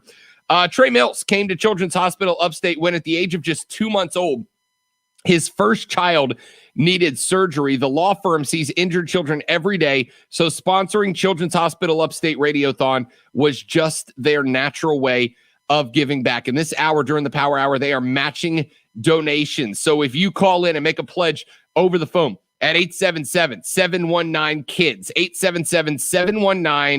877-719-5437, or text Radio Cares, one word, RADIOCARES, Radio Cares, to 91999. Trammell and Mills will match that donation for this hour. It is that simple, ladies and gentlemen. Call 1-877-719-KIDS or text Radio Cares to the Trammell and Mills text line at 91999. And Trammell and Mills will match that donation. It's tremendous, man. It's tremendous what they are doing, and we appreciate it. Now, why are we doing the Radiothon? Well, we are doing the Radiothon for young kids like Hallie Ching. We are going to share her story with you here. And the reason we share these stories is to let you know this is why we're doing this. This is why we're asking you to donate. Kids like Haley are the reason that we are asking you to give to the Children's Hospital of the Upstate. Here is the story of Hallie Ching. Hi, everybody. I'm Anders. And hi, I'm Kat. I am a mom to 3 kids, Anders, Hallie, and Evan.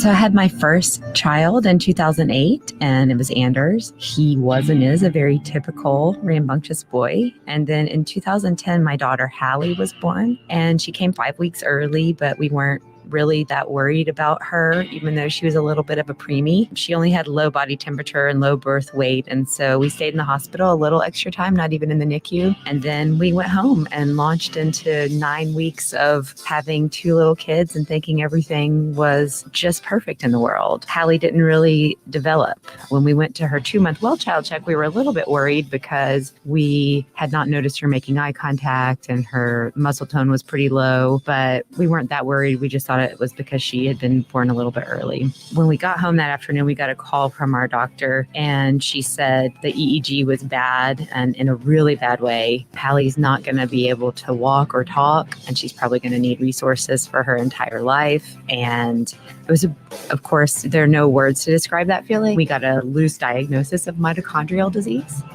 Don't wanna wait till tomorrow. Why put it off another day?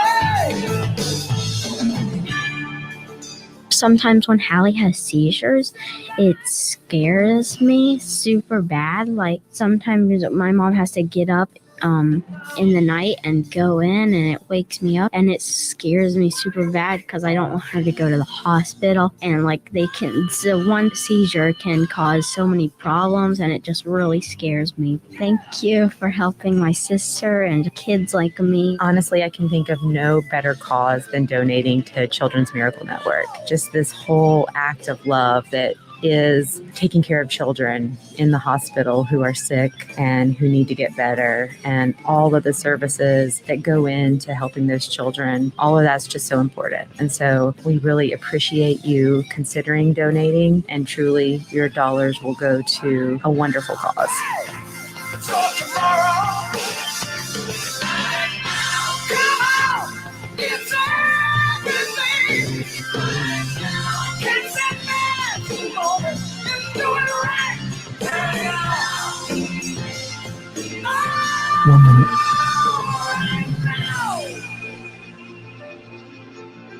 What's happening?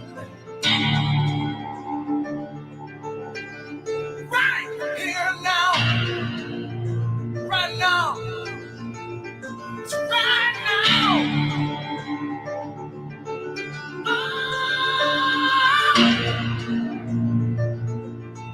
Tell me, what are you waiting for?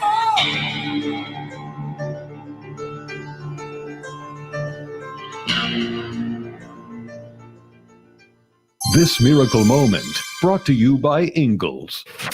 Here's something I bet you didn't know. Every year, the Children's Hospital serves 125,000 cups of Jell-O. We really need your help. This Prisma Children's Hospital Upstate Fact is brought to you by Rewa. You're listening to the Children's Hospital Radiothon on ESPN Upstate. And that's why we're doing what we're doing, ladies and gentlemen, for stories like Haley. 2-month well check. Pediatrician noticed some concerning signs: poor head control, stiff arms, no eye contact after an EEG. He told Haley's parents that she may never be able to walk or talk again. And it is through the Children's Hospital of the Upstate that her parents are able to keep her healthy and keep her with her family. And you heard her brother there talking as well. It is the Children's Hospital that does this work. And as they've pointed out, they would not be able to if it wasn't for events like Radiothon, if it wasn't for folks like you being willing and able to contribute. And we appreciate that immensely. Let's take a break. We'll come back here in just a minute. We'll talk about the NFL rules that were voted on yesterday by the owners, which ones passed, which ones did not, and how they will impact the game. We address that next on the Rob Brown Show. This is ESPN Upstate.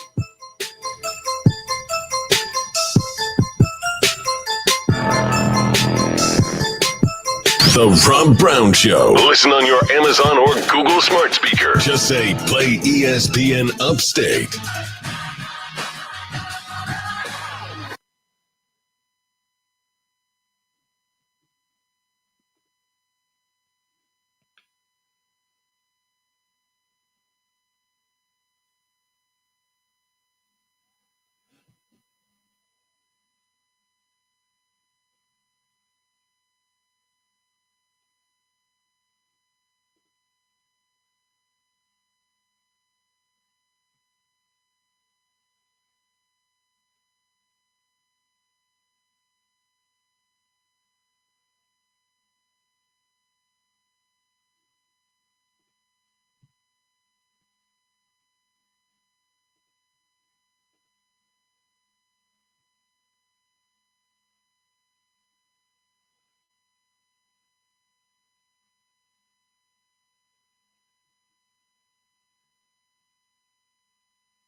Hey, when people apologize for being in my way in the hallway, as if I'm like looking mean or something, like get out of the way. I realize I'm moving quicker than you, but that's because I'm cat-like. I'm lithe, which is a word that sounds like you're lisping, but it's very descriptive of me.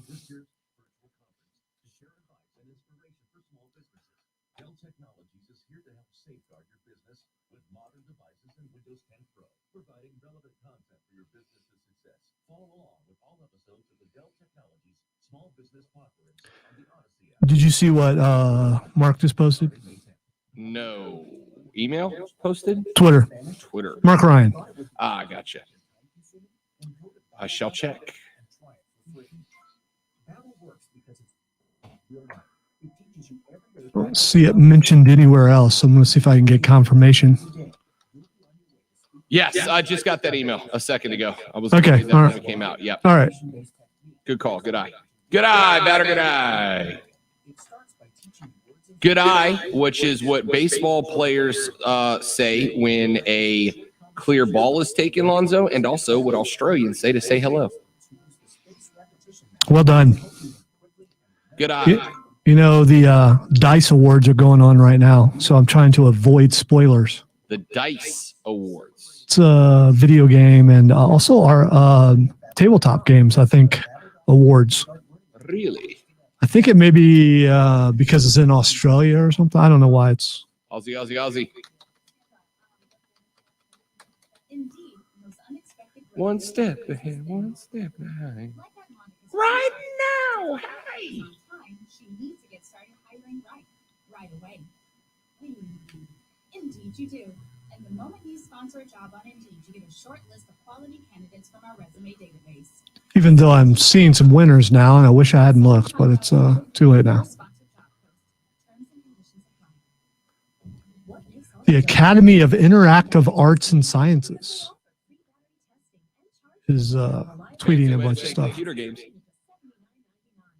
Well, I'm pretty sure tabletop is involved in this too. I think I saw like Dungeons and Dragons. They'd have to be, I think. Yeah.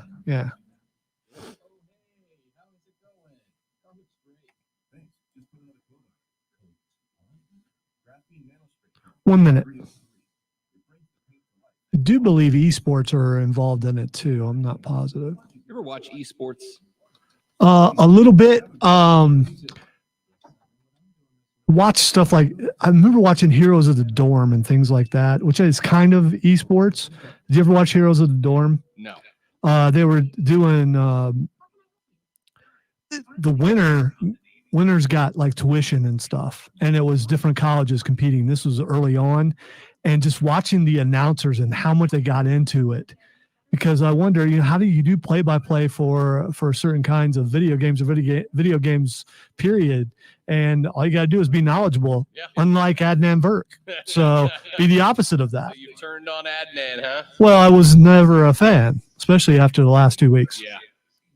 Brown at ESPNUpstate.com, and we'll put him to the test. This is the Rob Brown Show, local sports talk on ESPN Upstate. NFL owners have voted on a number of rules changes for the 2021 season. Here are a few of them. One of them, a rejection of a more robust proposal for a full-time sky judge, including one from the Baltimore Ravens that would have created a booth umpire. This booth umpire would have had the ability to effectively officiate the game from the booth. He would have been able to stop play. He would have been able to call penalties, etc., from a, quote, specific objective aspects of play when clear and obvious video evidence is present, end quote. Zoe, I really want to hear the NFL owners' rationale for turning this down, but I can't come up with a reason why having one official to rule them all would not be a good idea. They're going to make the bad argument of, oh, well, it will slow the game down, et cetera, et cetera. But I don't think that it slows the game down, right? I mean, if you get the majority of the calls right on the field, hopefully the sky ump would only have to come into play a chunk of times during the season. But well, give me an example of when the sky ump would have been called in. Sure. The NFC game between the Rams and the Saints. Sounds vaguely familiar. Could you describe the play? Yes. There was a pass interference and it wasn't called, and it cost the Saints a trip to the Super Bowl. So the sky umpire would be able to throw a flag when one wasn't thrown? Correct. That was the proposal from the Ravens. A sky judge who can signal a penalty from the booth. He can buzz the head ref and go, you missed a pass interference, you missed a this, you missed a that. Go ahead and rule that and call it. I don't understand how it's all that difficult. It's not a big deal. Just do it. It's just one more official to make the wrong call in some people's eyes, so you could complain about, oh, we've got this sky umpire and he can't do it right either. I will take an objective sky ref who is watching the game on TV to be added into the mix. And if it goes south, it goes south, Alonzo. But what might go wrong to me is only very rarely a good reason not to try to make something better, right? You know, another set of eyes that don't see things through your perspective is just somebody else that you'll consider wrong. Human error is part of sports. And so you're adding another guy that will probably screw up. Did you pass out there? Okay. No. So you hit your head on the microphone. Yes. You got to watch out in wrestling. That'll knock you down. Human element. No, I like when calls are wrong. I'm a fan. I'm a fan of calls being wrong. I like them. I don't like them. I don't like them. It's not that tough. I mean, it's tough to be an official. That's why adding one, who, by the way, isn't involved in every play. He's only involved in the plays where the refs on the field missed something, which, by the way, Lonzo, is a lot. So if he throws down that flag from the sky, I'm messing there, but if he throws down that flag, so his word, that's it. That's it. If he throws down the flag, there's going to be a penalty, right? That's what it would have been. So if you hear from him, you know there's going to be a penalty. Theoretically. I don't have the full proposal in front of me. So you're putting all the power into one person's hands, and maybe that's why they don't want it to happen. At least the refs on the field are still in charge of the game. They still run the game. Would they conference with the sky referee. The Sky Ref, according to what I understand about the proposal, the Sky Ref would only become involved if the refs on the field missed a call, and then he would video down and go, we have to. Basically, he would work under the same parameters, Lonzo, as when a replay challenge is enacted, right? He has to have clear, sufficient, incontrovertible evidence that a penalty took place. He couldn't just call down and go, I think I saw a holding on 72, throw the flag. He would have to be able to show on a video monitor, here's the hold. Here's where it happened. And it be objectively a penalty. I would assume, based on the replays, the replay system and how it's worked in the past, that guy would probably get involved in 4 to 6 plays per game on average. Is that going to dramatically slow down the 3.5-hour football game? I don't think so. And if you need to make up that time, show one less commercial per game. All right. That's sacrilege right there. That's money. You can't show less commercials. I don't see it slowing the game down that much if they went that way, but I just think it's another way of saying that the officials on the field called it wrong. And I don't think they're going to do that. Just like when they instituted the pass interference challenge, knew it wouldn't last and knew they wouldn't call it because it effectively says that your guys are wrong and they're not going to do that. I hate that, by the way. Have I been clear about that? That's not surprising anybody, is it yet? Right. They also approved a relaxation of rules for the numbers that players of certain positions can wear because of expanded practice squads. Running backs, wide receivers, tight ends, defensive backs, and linebackers can now all wear numbers in the single digits if they so choose. This year, those players would have to buy out the remaining stock of the jerseys in their old number if they wish to switch. Basically, they don't want a bunch of 23 jerseys if the guy switches to 2 sitting in a warehouse because nobody wants them anymore. So you'd have to buy out that stock before you could switch. Not a huge deal, Lonzo. I just think it'll be interesting to going back to having linebackers wear number 5. Not a huge deal, though. So it will cost each individual player if they want to change numbers? Is that what you're saying? Only this year. Okay. Next year you can switch with no penalty. So you can change before the season, not during. Correct. So if you want to go into this year with a new number in the single digits, you have to buy out. Whatever stock is left of your jersey in the old number.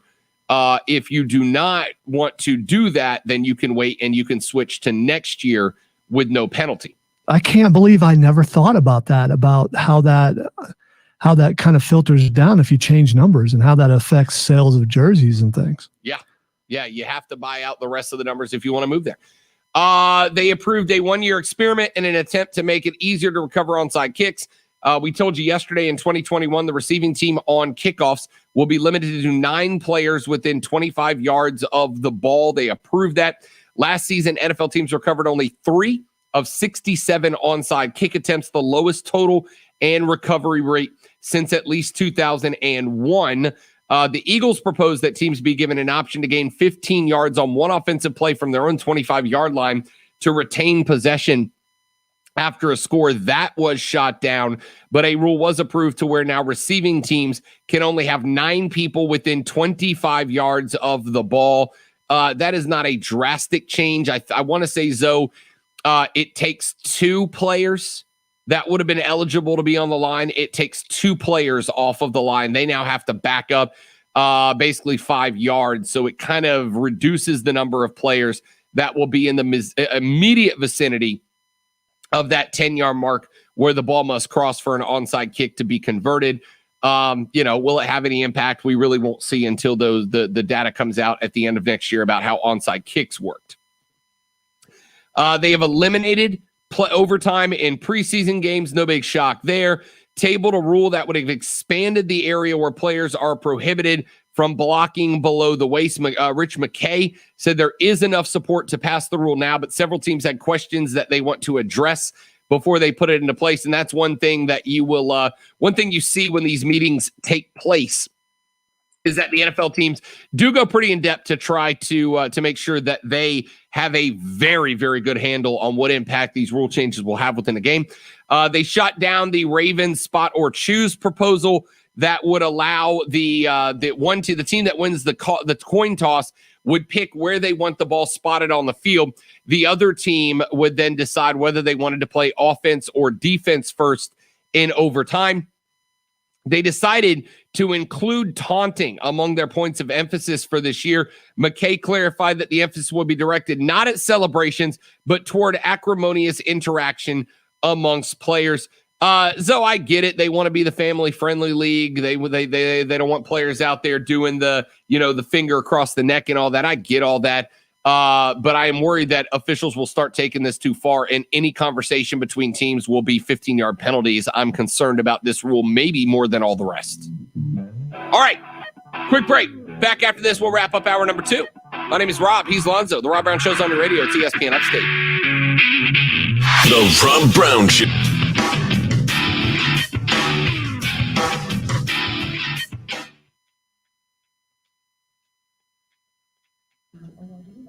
Alyssa, are you there? I can hear you. Can you hear me? It's almost like we've done this before. Cool. You're welcome. Bye. Bye. She don't want to talk to you. Story of my life, Lonzo. Can't tell you how many times I've heard that sentence.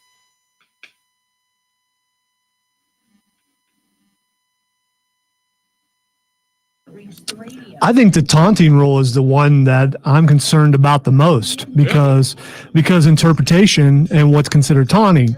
I think there are times when someone gets a first down and they do the first down thing, but they're eyeballing a specific person that tried to tackle them. That could be considered taunting. Yep. That's exactly what I thought. I'm concerned about that rule.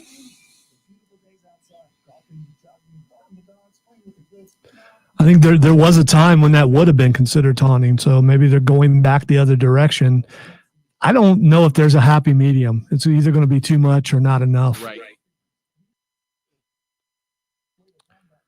By the way, you still didn't mention the South Carolina. Oh, yeah, I knew I forgot something. I'm really bad at this job sometimes, Lonzo. Almost makes me want to go since it's on a Sunday. I was thinking about it. I was going to go Saturday. And then it popped over to Sunday. I'm like, Sunday's actually a really good day for me. Maybe there was a time for a few years that my family and I would go every year. Be a good opportunity for me to take my first tour O. Williams Bryce. I've yet to make it over there. I could take the granddaughter so she could rock her South Carolina gear. Yeah, man.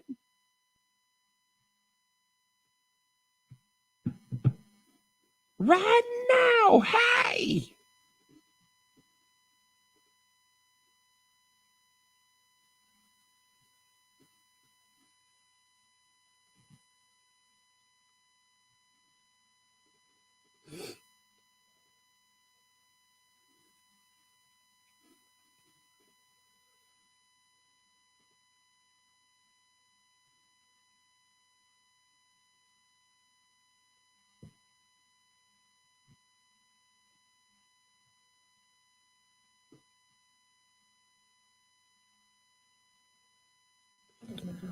Just see a Sports Illustrated wrestling article. The Undertaker says sitting at home for WrestleMania 37 was an emotional tug of the heartstrings. Don't do it.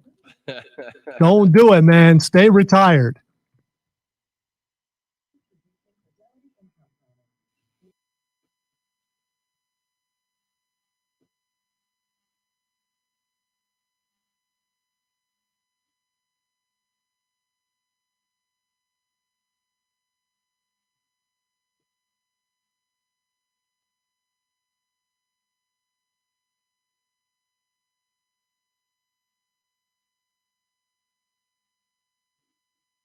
You caught up on NXT and AEW? Yes, I am. Okay. Yes, I am. Dude, that Darby Jungle Boy match was good. Yes, it was. Good. Those two cats could go. I was unhappy about the ending, but I understand that they were running out of time. Yeah. It just seemed really abrupt without I don't think Darby did enough damage to Jungle Boy at the end to make it to justify the end of it, and it definitely was TV. I was hoping it would go TV time and end up a tie. I know you don't really want that, but I just think that would have been fitting of how good that match was.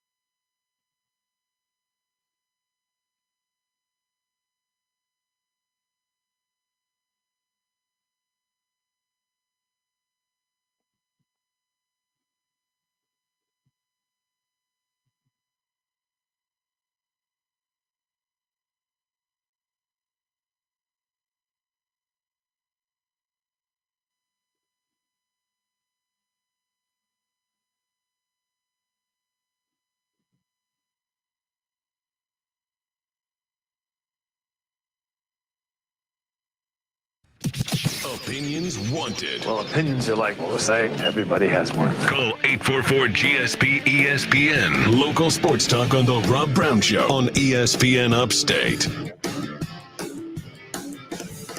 The Rob Brown Show rolls on. It's ESPN Upstate. A little bit of breaking news for you from the University of South Carolina. Those of you that were planning on heading over to the Saturday spring game, well, it is now the Sunday spring game. There is inclement weather forecasted for Columbia on Saturday. So the football and baseball events slated for that day have both been rescheduled. The annual spring game, according to a press release I am reading currently from U of SC, will be moved to Sunday at 2 p.m. in Williams-Brice Stadium and will be televised on SEC Net Plus. The Gamecock baseball team is hosting Arkansas in a 3-game series starting tonight at Founders Park. The Saturday game will be moved to today as part of a day-night doubleheader. The first one gets underway. First pitch scheduled here in about 2 minutes. The second pitch will take place at 7 p.m. Both of them will be full 9-inning games. If you had a ticket purchased to the Saturday spring game, it will be honored for the Sunday day game now. So if you were planning on heading over for Saturday, that game is now Sunday. The Black and Garnet game, Garnet and Black game, is now moved to Sunday due to inclement weather in the forecast. So just a heads up, the game will be open. They have increased capacity for the spring game. It is now Sunday at 2 p.m. Quick break. When we come back, I had a texter hit me yesterday with some pretty heavy questions regarding the Olympics, LeBron James, etc. I promised him an answer. I give them to you next on The Rob Brown Show. It's ESPN Upstate.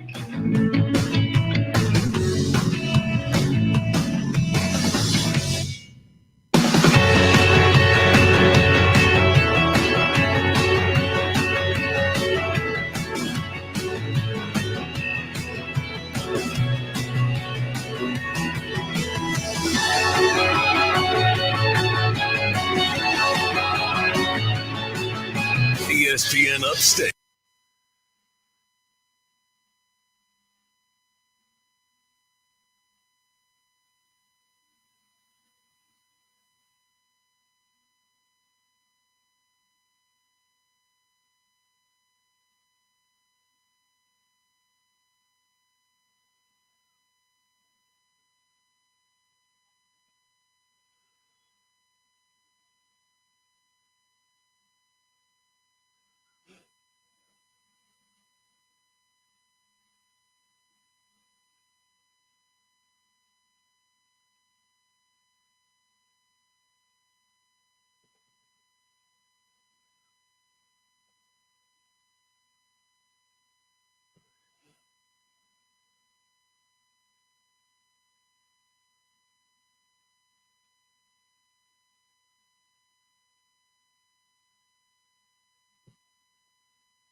The Tom Brady promo is playing right now. Did you see the Tom Brady's reaction to the numbers thing?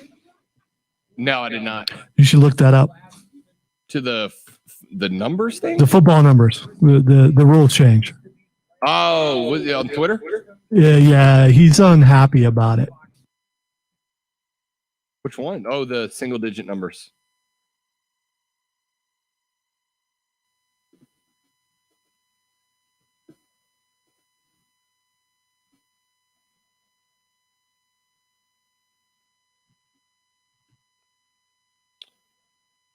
I don't see any tweets from him on Twitter unless they're in the replies, maybe. Nope.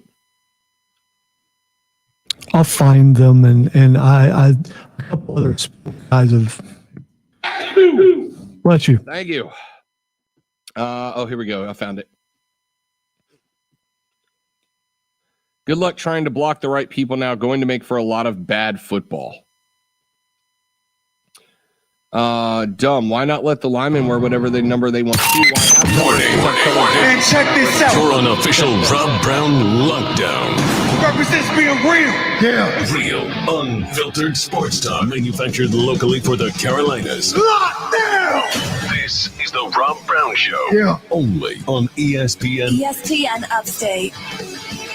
Rob Brown Show back on your radio. It's ESPN Upstate, busy hour on the show here. Next segment, we're going to introduce you to another young person who has had their lives made better by the Children's Hospital of the Upstate as we continue our virtual Radiothon. We are asking you, if you can, to make donations to the Children's Hospital of the Upstate by calling 1-877-719-KIDS, 1-877-719-5437, or texting Radio Cares, all one word, Radio Cares, to the Tremolo Mills text line at 91999. We are looking for you to help pitch in, man. These kids at the Children's Hospital of the Upstate, they need our help. They need our help. And if there is one thing that I can say that should not be controversial in the least, it is that we should be doing all that we can to make the lives of the next generation as good as we possibly can. And we want you to help us out with that. Text the Tremolo Mills text line, text Radio Cares to 91999, or call 1-877-719-KIDS so that we can help them have the best possible lives. Some of these kids have been dealt an unfair hand, man. Have been dealt an unfair hand, and we are doing what we can to help them to the best of our ability. In this hour of the show, we are trying to help by purchasing pediatric vein finders. Those of you who are adverse to needles, those of you that hate having to get shots or get IVs stuck in, you know how traumatic it can be when you've got somebody hovering over you with a needle looking to stick it into you. And when it has to specifically go into a vein, Zoe, you ever had somebody have to IV you or give you a shot in your vein and miss the vein? I have, and my wife has to have procedures done, and they miss her all the time. It's the worst. Yeah. It's the worst because they just got to stick you again and again. Well, this hour of the show, we are trying to help them purchase vein finders. These vein finders, they're very, very cool technology. These pediatric vein finders shine a light down on the kids, and it illuminates the veins within their limbs so that if they've got to have a vein stuck in their arm or leg, it lights the vein up so that these kids only have to get poked one time. They cost $700 each, which is only 4 Miracle Makers. Miracle Makers are those who donate $15 a month. But we will take donations of any size in order to make this happen for these kids. We are looking to purchase 4 of these pediatric vein finders by the end of the hour. So again, give us a call right now. Give us a call at 1-877-719-KIDS, 1-877-719-5437, or text Radio Cares, one word, Radio Cares, to the Tremolo Mills text line at 91999 and help us meet our goal. We are so thankful, and trust me, if you haven't heard the promos, those kids at the Children's Hospital of the Upstate are very, very grateful as well. All right, so yesterday we got a series of texts from a listener who is upset with the way that some of the coverage of sports has gone by ESPN. And I'm going to start by saying this, and Zoe, stop me if I get to a point where I'm playing too much inside baseball here, but I think this is common knowledge. We don't work for ESPN, okay? We don't work for ESPN. We are an ESPN affiliate. We carry ESPN coverage, but Lonzo, me, Mark, Ryan, Diesel, we don't work for ESPN. So we don't get directives from ESPN about how to cover and what to cover. At least that I am aware of, Lonzo. If you guys are getting them, I've been left off the list. No, we do not. Now, we don't get told how to cover sports and which sports to cover. Mark, Ryan, and myself show prep our show. We make our show. We break our show down the way that we want our shows to sound.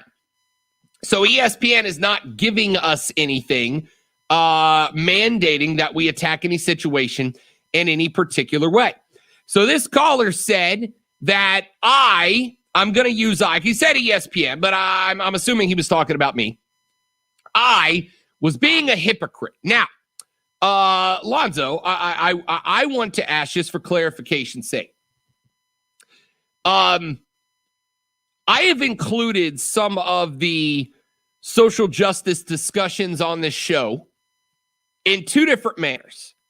The first was last year when all of those protests were going on and taking place. But I thought that was primarily acceptable because the actual leagues were being impacted. The games were being impacted. Lonzo, I don't think it's any secret, is not a fan of having the politically charged sports discussions. But I'll ask you, Lonzo, for the sake of discussion, I'm not trying to lead you to an answer. I'm genuinely curious here. My thought was whether they were uncomfortable or not, whether they were political or not, I think last year we kind of hit a critical mass where it became nearly impossible to discuss what was going on in the world of sports without having those discussions because they were everywhere in the world of sports. Agree or disagree? And you're not going to hurt my feelings either way. They had to be discussed. Did I enjoy the discussions ever? No, because sports to me is an escape from all of those things. And once that invaded, you're going to have a hard time getting it out of it. And which means you're going to have to find other places to find escape. But because of the impact from the players of whatever sports, you had to talk about it. Did you have to talk about it in length? No, but you had to at least address it. Yeah, basically. Now, I will acknowledge that some of us went further in giving opinions on the matter than others did. Lonzo profiled me earlier in a particular way because of my discussions I have had. I accepted it and laughed at it because it was very funny. I never used a buzzword. No, you did not. No, you're not. That's why you're on the radio, because you are the content cash cow, Lonzo. So we had a texter yesterday that texted and said that I/ESPN were being hypocritical.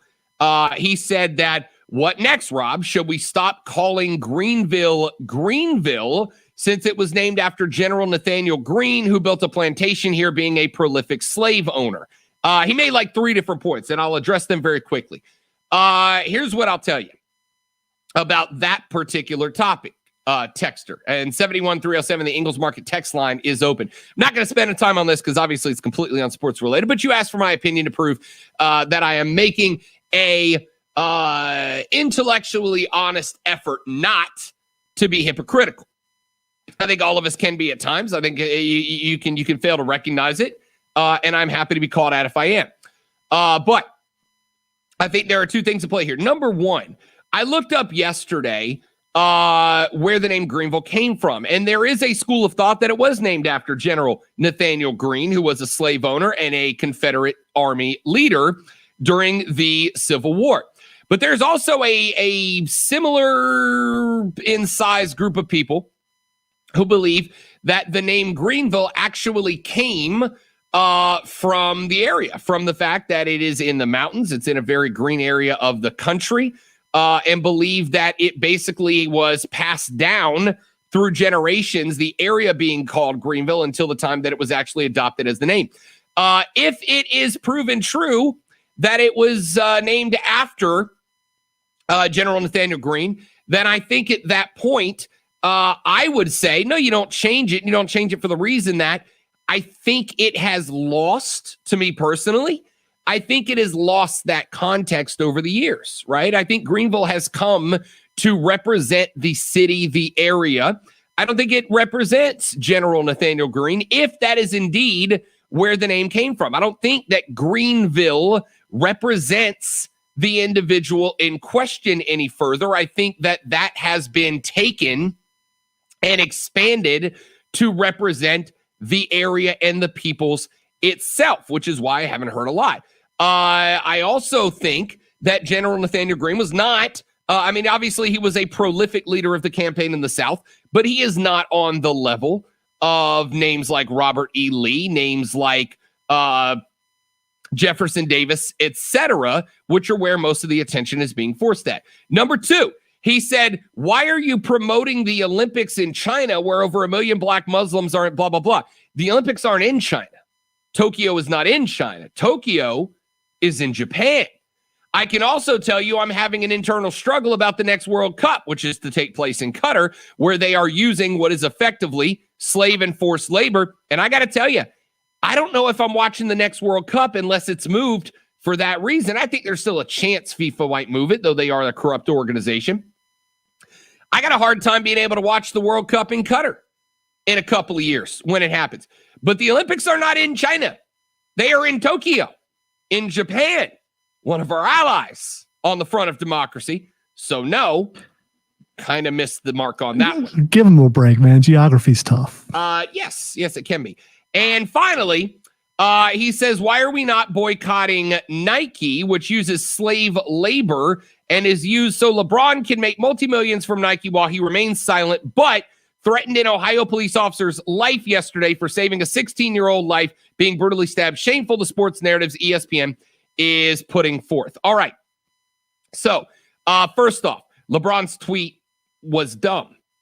It absolutely was. It was dumb. He jumped to a conclusion, and that's what he gets for jumping to a conclusion. I just want to say it was reckless, is what it was. Sure. It was put out there without thinking of repercussions. And as someone who has relatives who are police officers in Columbus, which is where I'm from, I was very offended by it, to the point where, I've been able to get past LeBron's politics and still be a fan of his. This is, I don't know, man, because this is dangerous what he did.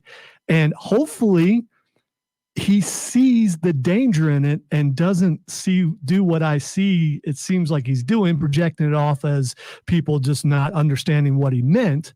You don't do that. LeBron made a mistake. I agree with you. LeBron made a mistake in that tweet. Now, I don't think it's appropriate to say he was threatening the officer's life.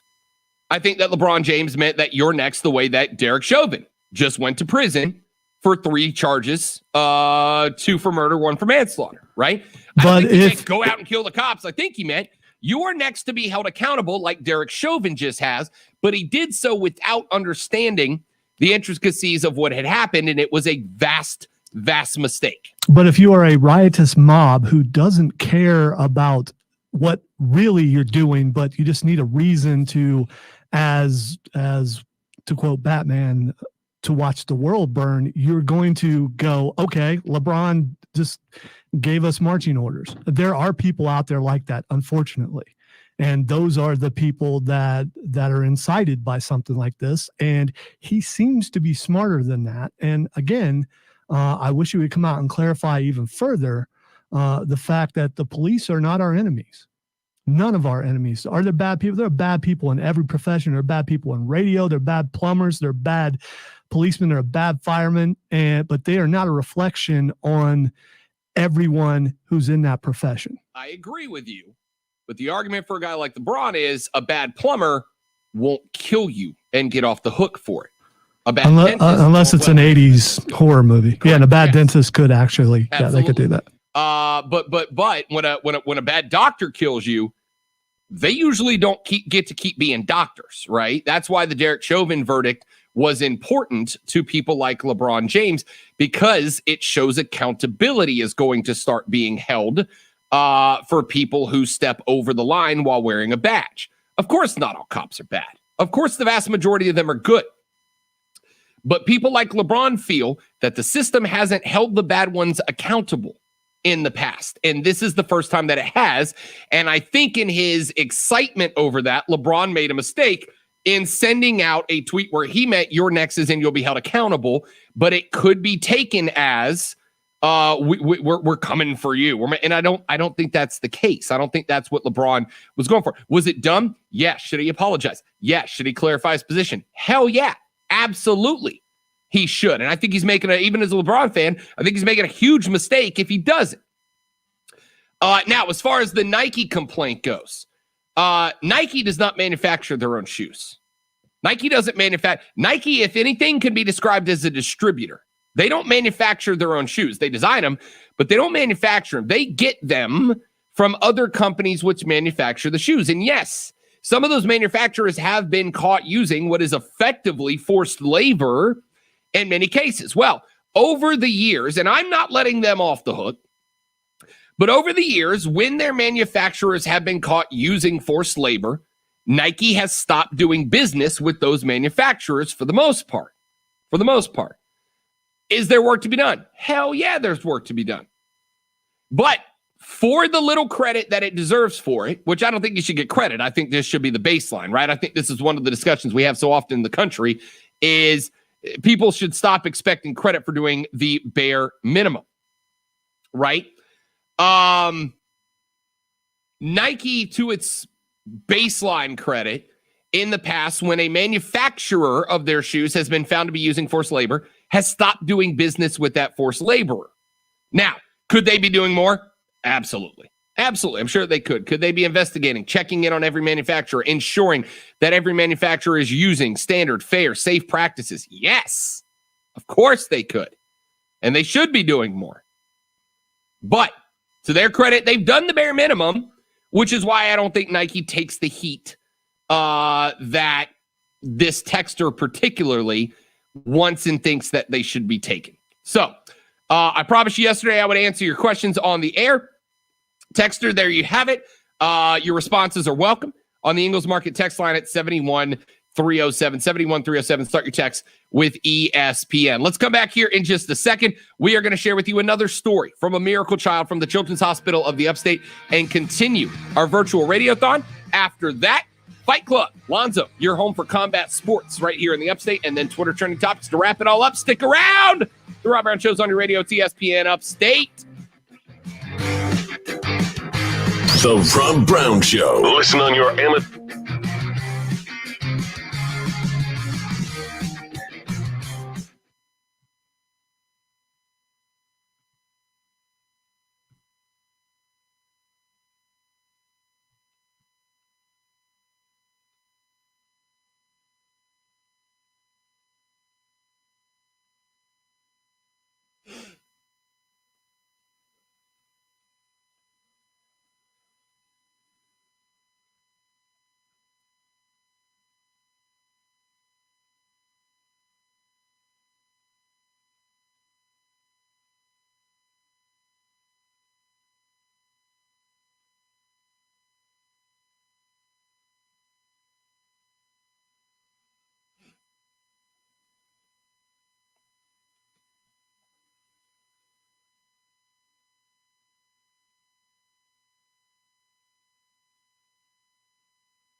All I want to say is even Chris Jericho is watching the Sasquatch documentary. So that should make you want to watch it. Oh, Zoe, I need you to know I'm entirely going to watch it, to laugh my big fat rear end off. I'm going to watch it the same way I watch Ancient Aliens This is so certifiably insane that it is a comedy show. I'm going to watch it the same way I watch flat earth documentaries, which always crack me up without fail. I was going to say, why the heck would you watch a flat earth documentary? To laugh. You ever watch Zoe, I'm telling you right now, watch the Netflix documentary on flat earthers. Hang on, I'm going to tell you the name of it. It will be worth your time. It is called Behind the Curve. It's called Behind the Curve. I sat and watched it one night because I started as genuinely curious as to how a human being with a working brain could still be convinced in this day and age that the world is flat. And remember yesterday we had the conversation about what do they call them? Furries. And you brought up the point that for some people, the premise is not that they're necessarily like in love with the idea, but it's more the ability to have a sense of inclusion, right? Like a club that they're included in. One of my brief moments of clarity yesterday, which was a great take, by the way. Yes. They basically talk about how it's that, like they show these folks repeatedly trying and failing and trying and failing and trying and failing and trying and failing to prove that the earth is flat and never getting it right. And then they basically start delving into the psychology of it. And it really does simply come down to they don't have – the more you go into the flat earth world, the more you're shunned by the regular world. And once you get so deep that you've lost all contact with everybody who's not a flat earther, you would rather be a flat earther knowing you're wrong just so you have a group of people in your life socially. It's kind of sad, but at the same time, you're also like, guys, you guys were deluged with information proving you were wrong. It's kind of on you. Especially when the most famous flat earther is Kyrie Irving. I mean, that's your spokes guy, kind of. Yep. I just know.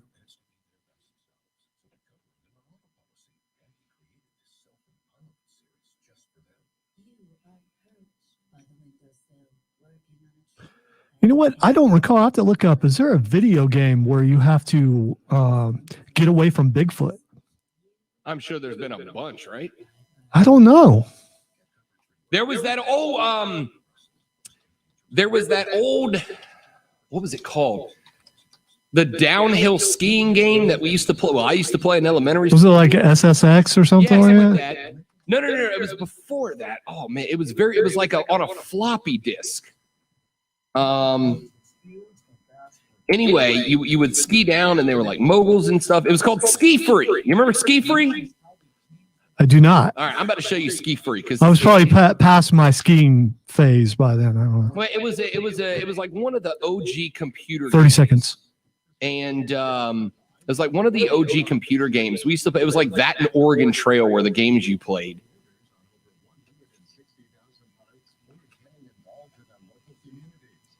See if I can skip ahead and pull it up. It was this game. You ever seen this game? Ski Free? Yes, I have. So there he was. They just showed. There's the Yeti. 1307. Use keyword ESPN followed by your comment. Local sports talk on the Rob Brown Show on ESPN Upstate. Oh, the nostalgia going on over in the chat on Facebook.com/ESPN Upstate. Ski Free. Remember Ski Free? All right. So we are doing now our virtual radiothon, and our virtual radiothon is to raise money for the children that are in the Children's Hospital of the Upstate. We are helping out to raise money because these people do incredible work. And this hour is brought to you by our friends at DPR Construction. DPR Construction is self-performing general contractor focused on highly technical projects. They are headquartered in Redwood, California, but they do work out of a local Greenville office here on 504 Red Street. They have international offices in Singapore, South Korea, Amsterdam, 31 offices nationwide as well. And DPR Construction has a long-standing relationship with Prisma Health Upstate and specifically the Children's Hospital. Most of their employees have spent their careers working inside active hospitals, and many of them have children who have spent extended time in the Children's Hospital. They say the services provided by Child Life paired with the quality of care make a real difference for kids going through their tough health challenges. DPR Construction Challenge is sponsoring this hour of our virtual radiothon. You can call 1-877-719-KIDS, 1-877-719-5437, or text Radio Cares, all one word, Radio Cares, to 91999 in order to donate. This hour, we are trying to purchase vein finders. These illuminated vein finders illuminate the veins in the arms of the kids so that they only have to get stuck when they need an IV or a shot. They only have to get stuck once as opposed to multiple times getting the IV in these kids that are going through a traumatic time in their life, getting this stuck into their arm. So that's our goal. We're trying to get 4 of them in this hour of the show. We're trying to get 4 of them. And we hope that you will help by texting the Trammell text line at 91999. Text Radio Cares, all one word, or call 1-877-719-5437. We've also been sharing with you stories of some of the children that are receiving care at the Children's Hospital. This hour, we are going to share with you the story of Riley Fincher Foster. She has type 1 diabetes, one of the most life-invasive diseases a child and family can face. She has to get repeated treatment from the Children's Hospital. Here is the story of Riley Fincher Foster. I'm Riley. I'm Courtney. I'm Chad. Riley is my daughter. She is a happy-go-lucky, bubbly child. She is constantly joyful and always smiling. She absolutely loves musical theater and performing on stage and always keeps us laughing and entertained at home. At 4 years old, she was diagnosed with type 1 diabetes. It was a shock to us, and we really didn't know anything immediately that something was wrong. She went from her typical happy-go-lucky, joyful self to this emotional, lethargic little girl that we could barely get off the couch. Burn your biographies, rewrite your history, light up your wildest dreams, museum victories. Every day we wanted everything.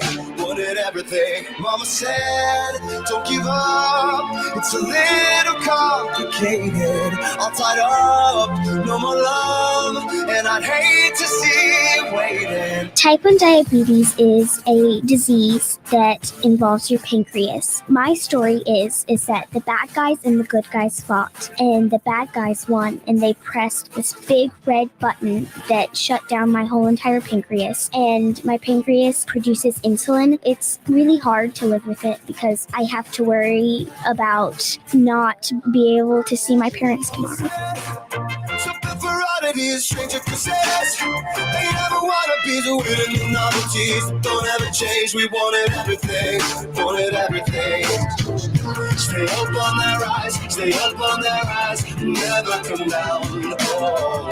Stay up on their rise. Never come down. Prisma Health Children's Hospital Upstate and the money that they're raising through Radiothon really helps to provide comfort and assistance for these families that are just starting out with this. So I really just hope that you give encouragement and hope for all of these newly diagnosed children and the ones that are living with this on a day-to-day basis. Thank you. And if you're able to give to Radiothon for Prisma Health Children's Hospital Upstate, I know it will go a long way to helping families like ours. Anything and everything will be appreciated. Thank you so much for listening. I know that you guys will make a big change in my life.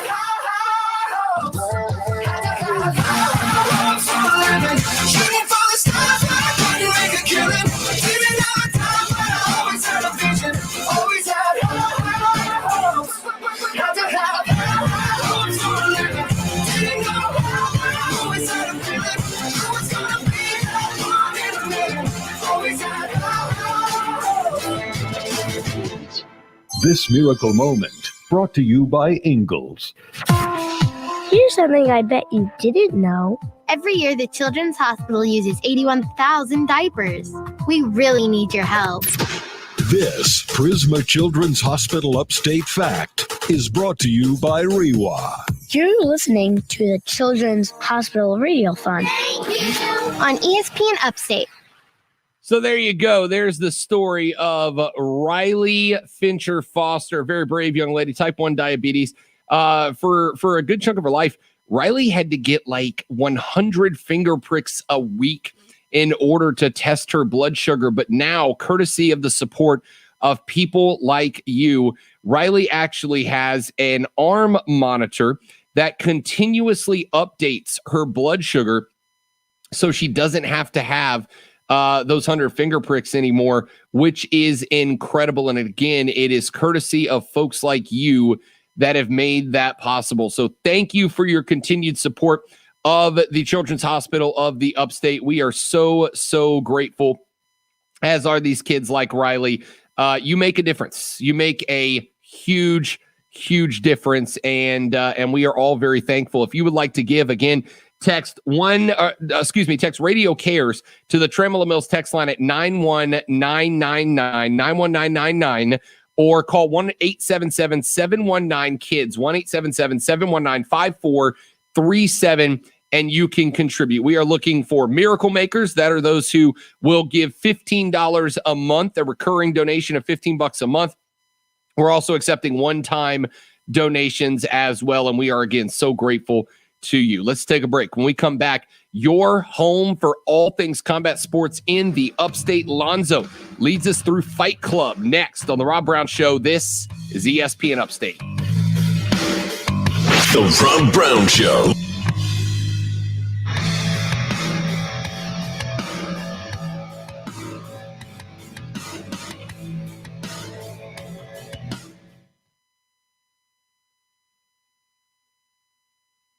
I just found a story, or it just popped up on my Twitter, of Audi's new concept car that projects video games onto walls.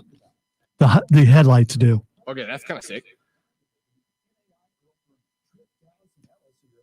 Does it come with a controller, though? I still have it, Lonzo. You know what? I might bring it up to the station one day. This might be some good content when I get back into the studio. I have a projector that has an AV in out that I can project video games up onto the wall, like a big one. Oh, I got you. We might have to project one onto that side wall over there to your left, my right, close to the door. You mean the one that has nothing on it? Yeah. And throw down some mean N64 Mario Kart battles during the breaks. I mean, I'm just saying. That would be kind of cool. We actually have a projector TV here in the main conference room, and we watched Batman and Killing Joke on it. Really? Yes. There's a Blu-ray player in there and some other things. The guys down the hall on the dark side, who are baseball fans, have known on occasion to watch Kansas City Royals games in there. On that the screen comes out of the ceiling. I don't know how big it's pretty big. It takes up a good portion of that one back wall in the conference room. But the sound system is excellent in there, so you can crank it up while you're watching. And we were reviewing some movies before we talked about them on the show. Nice. So you bring in some popcorn, some food and stuff, throw it up on the projector, and, relax and enjoy it. Back when we were allowed to have people in the building. It was awesome.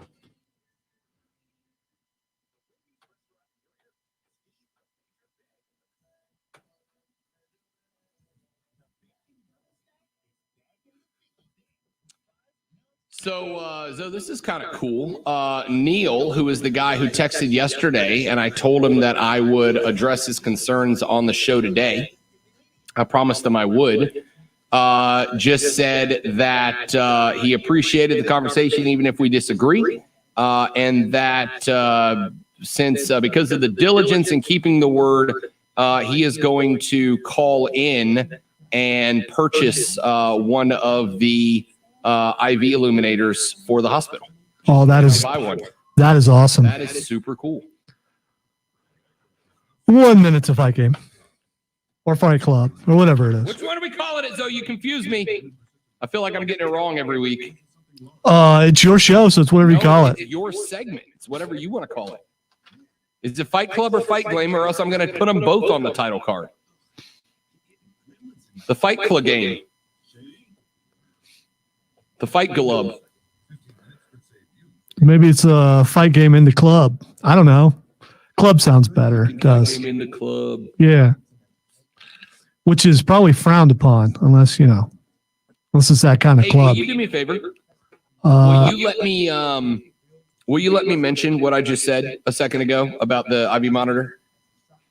You can bring us back, and then I'll just jump in and throw that out there, and then you can take back over. Yeah. That's kind of a huge deal, I think. It is. You're right.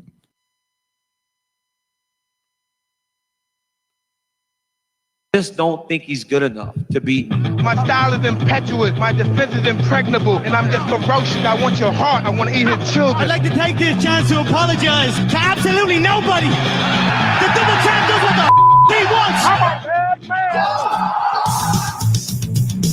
man. The Fight Club, where we constantly fill out challenges to that show for men, which they accept but never come through on. I was told the paintball or the airsoft challenge was happening, and then I've heard nothing since then.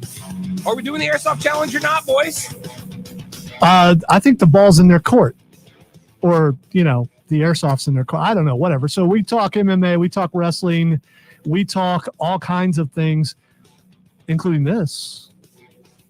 Real quick, this is really cool. So Neil was the one who texted me yesterday and asked me to address those issues. I told him I wanted some time to put some thoughts together. I didn't just want to spout out off the mouth on the radio. It's not really my style. It's not true. It is my style, but I didn't want to do it about that. And I promised Neil that I would talk about those topics today, which I did at the 1 o'clock hour. Well, Neil wrote back and he said, ESPN, Rob, I'll ask you to send me the phone number to help the Children's Hospital. Because of your diligence in keeping your word, Rob, I will purchase one monitor for the club or for the hospital. My father helped similar organizations through Hajaz and the Scottish Rite. So Neil asked for the number and said that he is going to call in and straight up purchase one of the vein finders for the Children's Hospital of the Upstate. Because of the show and because of the fact that we kept our word, which I think is awesome, Lonzo. I think it's awesome, and we very much appreciate it, Neil. I think that is very cool, and yes, we absolutely appreciate it, and it's proof that we'll talk about the things that you want us to talk about and address those things. Yeah, and look, even if we disagree on things, I mean, Neil and I obviously have some disagreements here and there, but Rob and I disagree on quite a bit of that. More than we agree on, I'm yes. sure. At the end of the day, okay, maybe not that much, but at the end of the day, man, I think this is kind of illustrative of something we said earlier in the show, Zoe. The end of the day, the only way that disagreements are solved is with respect at some point. And while Neil and I might disagree on some of the things we talked about, I respect Neil and I appreciate his word to do that and what he's doing for the hospital. That's awesome. That's awesome. That is absolutely awesome. All right, limited time, so let's get into the Fight Club. And UFC 261. I want to get to this before wrestling because I want to make sure I get to this. This is a killer card. Up and down the main card. I mean, there's only one person on here whose name I haven't heard of before, and it will be the one that I pronounce incorrectly. All right, starting out with a lightweight bout between Anthony Smith and Jimmy Crute. I don't know. That's the one that's the guy I don't know, but he's 12-1, and chances are, just like with a lot of UFC people, sometimes I don't recognize their name when I'm looking at it on print, and then I see them in front of me and go, yeah, I know that guy. Why did I not remember that guy? So you got Anthony Smith, big name in lightweight UFC, going up against Jimmy Crute. I'm just going to go French there because I can. Looking forward to this entire, and here we go. Here, middleweight. Uriah Hall versus Chris Weidman. I'm in for that one. Yeah. That one's got potential. Uriah Hall 17-9, Chris Weidman 15-5. This is going to be an excellent fight. The next fight for the women's flyweight title, and it is Valentina Shevchenko versus Jessica Andrade. And again, two names. Valentina Shevchenko is so fun to watch because when she's outside the ring, she's laughing. She's got one of those infectious smiles. She just looks like she's a big goofball. But inside of the octagon, she is amazing. I don't think she gets enough credit about how good she actually is. And I think she's another one of those fighters that is on the top of her game, and it's hard to believe that someone can take her down. Yeah, you know what? I appreciate. I think there's something about like there's two types of fighters. There's a type of fighters that's just all business all the time, and then there's the type of fighters that have that switch where they can be well. And I think they keep things in perspective, Lonzo, and I think that can. I actually think that can help you in the octagon when you're not hyper focused, but you can keep everything in perspective at once. Generally, it's going to translate to somebody who has a really good feel for where the fight's going. All right, and the two fights in the co-main event are both title fights, both of them with their own bits of controversy, including the first one, which is for the women's strawweight belt, Willie Zhang, who is the champ, versus Rose Namajunas. I think that's the closest I've ever came to getting Thug Rose's. I just call her Thug Rose because I have trouble with her last name. It's because of the high palate that I have, that, you know, there's certain, that's what I'm going with. Weirdest sentence I've ever heard you say. Yeah, well, I have a very high palate, and makes it, you know, difficult to pronounce certain kinds of names. I think it's a good excuse. It's the truth, but still, it's a good excuse. All right, so the controversy about this is kind of Rose has called Weili Zhang out on her support of communism, and so it's kind of gone that way, that this is a fight against communism. So this is really entertaining to me. This becomes what, Rocky III in a way? It's kind of entertaining to me because I read up about this, and what ended up happening was she said, I don't know what you're talking about. I don't support communism. Like that's not a thing. That's not true. And she said, to save her image, she says, well, what I meant was, I see all my opponents as red. I see them all as red because I grew up around communism and I hate it. So I view all my opponents as red communists, and that's how I put myself in the right mindset. And it's like, you kind of made a pretty terrible mistake profiling somebody, and you got called out. Well, and now you have to try to stumble through a defense. Have fun with that. I think it's someone who hails from a place of communism, and they represent that country. So in essence, if you carry the flag around, you're kind of being supportive for what the country stands for, if you look at it from a certain perspective. I wish you wouldn't have said any of that, because I want this to be Rose versus communism. I think that makes it more entertaining. Damn you, nuance. Oh, I hate it when that happens. How dare you ruin the bit? I mean, you know, now I can't. Well, no, I'm still going to look at it that way. When I watch the fight, it'll stink if she loses. You just want her to come out as like Balboa in the Star Spangled Shorts now. You don't know that. Well, she's not from America, but that doesn't mean that she can't. We're just making up things about people's backgrounds to entertain ourselves, though. We might as well let her Apollo Creed it up. Well, here's the thing. Don't backtrack, Rose. Go for it. It's you against communism. Really, when it comes down to, who's going to go against that unless they're a communist? I mean, come on. All right, so the main event is a rematch between Kamaru Usman and Jorge Masvidal. I'm looking forward to this. I thought Masvidal wasn't ready in the last fight. I didn't think he was prepared enough. I didn't think he would. If I recall, it was like a short training camp when he took the bout. Now he's had plenty of time to get ready for this, and I think this is going to be a totally different fight. And I think Jorge Masvidal's got a better chance to win this fight this time. I do want a prediction on this one. Doesn't matter on the other ones, but this one, it does matter to the fighters. But on this one, who you got between Masvidal and Kamaru Usman?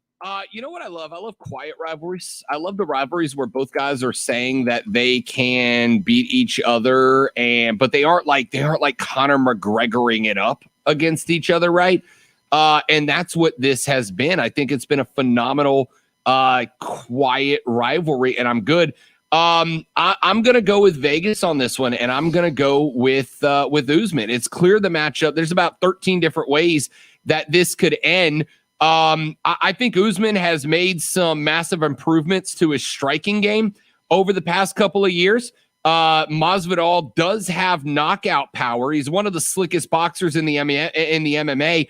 But I think that Usman ultimately will be able to absorb some punches, throw a couple of more, and then get it to the ground game. So I'm going to go with Vegas on this one. I'm going to take the cheater's way out. I'm going to say Usman wins this fight. Well, I'm going to go with Masvidal because I want him to be champion, and then somewhere down the road, Stephen Wonderboy Thompson get to fight him again. I'm good with that. That's what I want to see. All right, one last question on the UFC. Will having fans back in attendance, will it help a fighter, and can it hurt a fighter? Say that one more time. All right, fans are going to be in attendance. Yes. They're going to be in Jacksonville. So will the fans help a fighter? Yeah, the fan presence will help a fighter, and can it hurt a fighter? It can do either to any fighter. Yeah, I mean, I think once you introduce the adrenaline, once you introduce the excitement, the energy into the crowd, it can be something that pumps you up and gets you going right, but it can also get to your head. And I think we've heard that with athletes in every sport. Now, who specifically would I label at? I don't know is the answer. You know, with like golf, there were some golfers that played better without fans. There were some golfers who played worse without fans. In the NBA, there were some players that seemed to give a little more when there were fans. There seemed to be some players that gave a little less when there wasn't anybody to show off for. I would imagine it's probably a little different in the UFC in that all the energy and all the excitement when you're doing the walkout is there, Lonzo. But I would think maybe more than any other sport, if you are standing toe-to-toe with an opponent who's trying to punch you in the nose so your head falls off your neck, you've probably tuned out the crowd maybe more than any other competition. But coming into the arena, it can pump some folks up, maybe good, maybe bad. I agree. All right, I got two things that I want to touch on wrestling before we, because we're running out of time. 4 more minutes. Yeah, but Take it way long. well, this next one, mind it. All right, so cool Kyle O'Reilly. All right, so I just I know they're pushing he's cool Kyle O'Reilly. I think this is a little ridiculous, and he doesn't need it. But I was thinking, what would our cool names be if we were wrestlers? And I'm talking about you, me, Mark, and Diesel. So here's what I came up with, and you may agree or disagree, and that's fine. All right, for Mark, it's Mark Manley. And if you want to know why I said that, look up Mark's. Yeah. Mark. Supposedly, Facebook.com/ESPN Upstate. You'll see what we're talking about. Yeah, Mark flexing on Manley Street. Yep, so we're going to go Mark Manley. For myself, you've already gave me a moniker that is near and dear to my heart. That's it. Hashtag that kicks. Colonel Grudge is for me. That's all right. A cool guy name, dude. I'm a heel, but you can be a cool heel. All right. So the next one is for Rob. Now, you may think like Rob Rude, something like I'm thinking Rob Righteous. Rob Righteous, I think that just works. And Rob is not, he's not happy with it, I can tell. And that's fine. Are you kidding me? I love that. Okay, all right. I love that. There's a little bit of delay in the StreamYard thing, and it glitches. All right, and finally for Diesel's already been used, so just Greg. It's just Greg. You got to go just Greg. Yeah, it's just Greg. Funny enough story, and this is true. When I was in high school, Zoe, my nickname at one point was just Rob. It was just Rob because every time I walk around, people like turn and look. Oh, it's just Rob, and it became a nickname for me. I have a whiskey glass somewhere with just Rob etched in it. So now he's just Greg. All right, so just Greg. All right, so one last thing before we finish this up.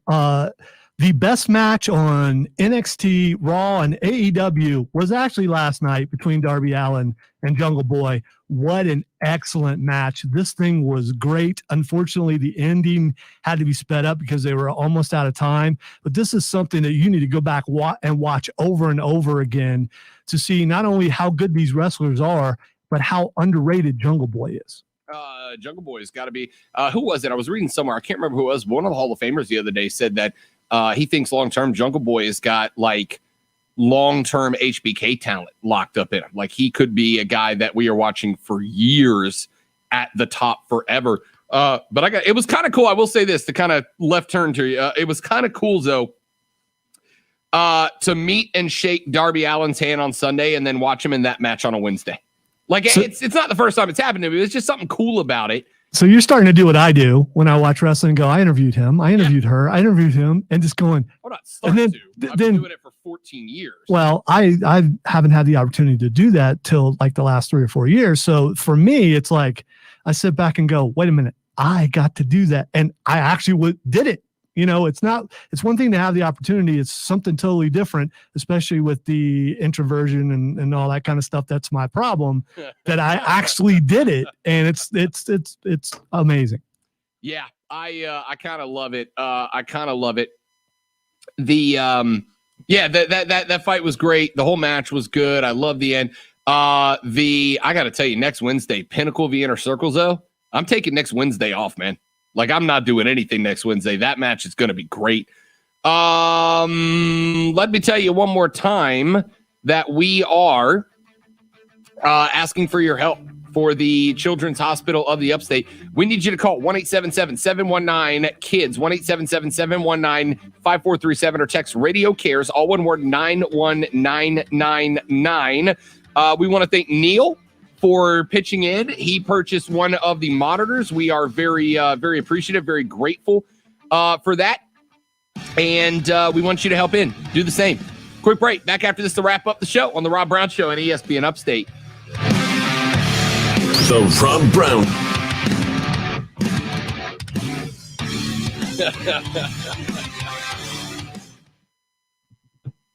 Somebody just said the fans at the UFC event should not be labeled as fans, but should be labeled people from Jacksonville. So nothing coming from this can be indicative of any large group of normal people. See, you having been there might think, because I don't know. I've never been there. I'll just take your word for it. The worst. You would hate. I can say this confidently, Zoe. You would hate Jacksonville, Florida. It's just a terrible place. Well, if I went there, I probably just wouldn't go outside. So, I mean, there's probably that, which is why go there if you're not going outside. Yeah, short of the beach. And honestly, like Jacksonville doesn't have a beach that you can be like Destin, Florida, Pensacola, where I grew up. That is a beach it's worth driving to go see that beach, right? The sugar white sand, beautiful immigrant. Jacksonville's sand is brown. Their water's brown. The sky is brown. All the buildings are brown. And it all sucks. Like, if you're going to go to the beach, just go to Charleston, man. It sounds like Ohio in the winter. Yeah, like imagine the worst parts of Ohio and then just stick a beach next to it. That's Jacksonville.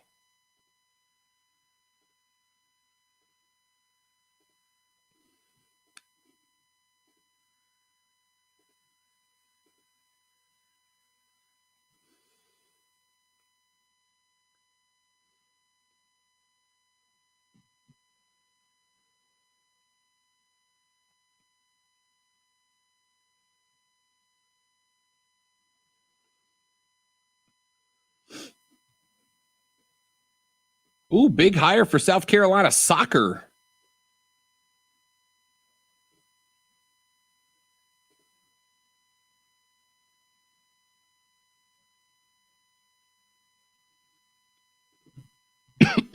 Pardon me.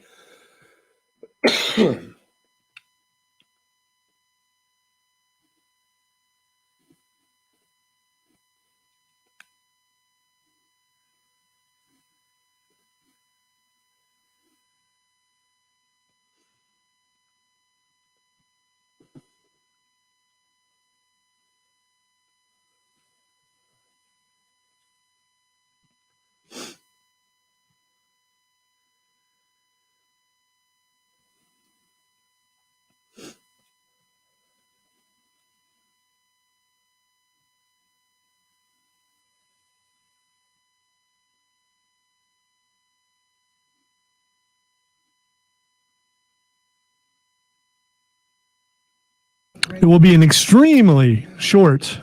Yes. You know what? Should we just scrap it and do one more Radiothon read? Probably. Yeah, let's just scrap it and do one more Radiothon read. Unless you got like a really good one. I really do. Okay. All right, we'll do one quick one, and then I'll use the last minute for a Radiothon out.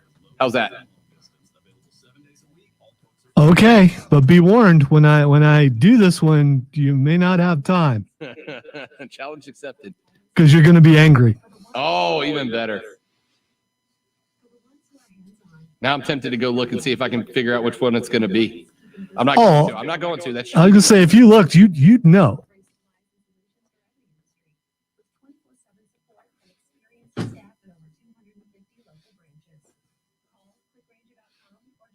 can give you a hint if you like. I can give you the topic. Okay. Boxing.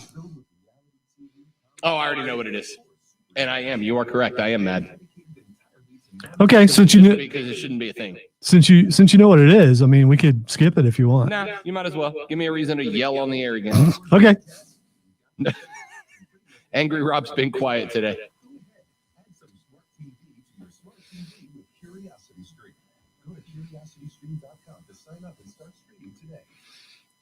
The other thing on NXT I didn't get to, but which probably would have made you mad too, is the fact that my prediction is going to come true with Dexter Lumis.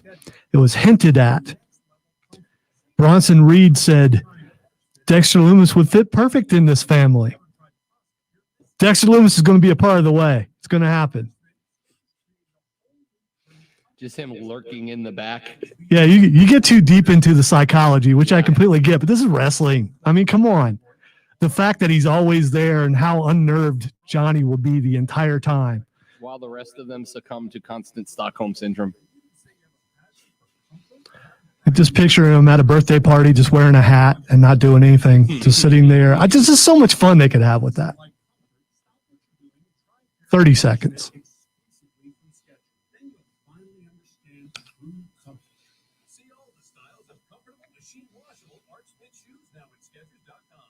This report is sponsored by Napa Auto Parts. Whether it's offering curbside or next day delivery for online orders on over 160,000 parts or getting involved in their local communities. When it comes to serving you, Napa's motor never quits. That's Napa know-how.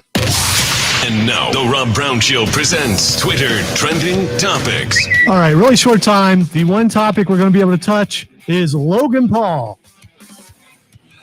So Logan Paul, the brother of Jake Paul, is fighting Floyd Mayweather because boxing is dumb and doesn't care anymore. June 5th, in case you wanted to know. Yeah, I can't. I like at this point, I'm going to circle June 5th on my calendar because I think I'm going to elect to give myself an aneurysm that day because it sounds like more fun than having anything to do with that.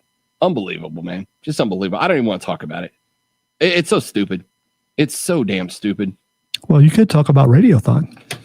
Hey, Radiothon, our virtual Radiothon this year, unfortunately, because of the pandemic, unable to get out to the Children's Hospital of the Upstate. But we are asking you, please donate, help these kids. If there's one thing that should be controversial, it should be that the next generation should get our help to have the best possible life. Call 1-877-719-KIDS, 1-877-719-5437, or text Radio Cares, one word, to 91999. Text Radio Cares, one word, to 91999 and donate. Help make these kids who have been dealt a not great hand, help make their life just a little bit easier, won't you? Thanks for listening, y'all. Mark Ryan is live at Ingles next for Offsides with Mark and Diesel. We'll see you back here tomorrow to do it all over again with the Rob Brown Show. This is ESPN Upstate. Later. Those on the stream, appreciate you guys hanging out. Take it easy. Save you on the flip.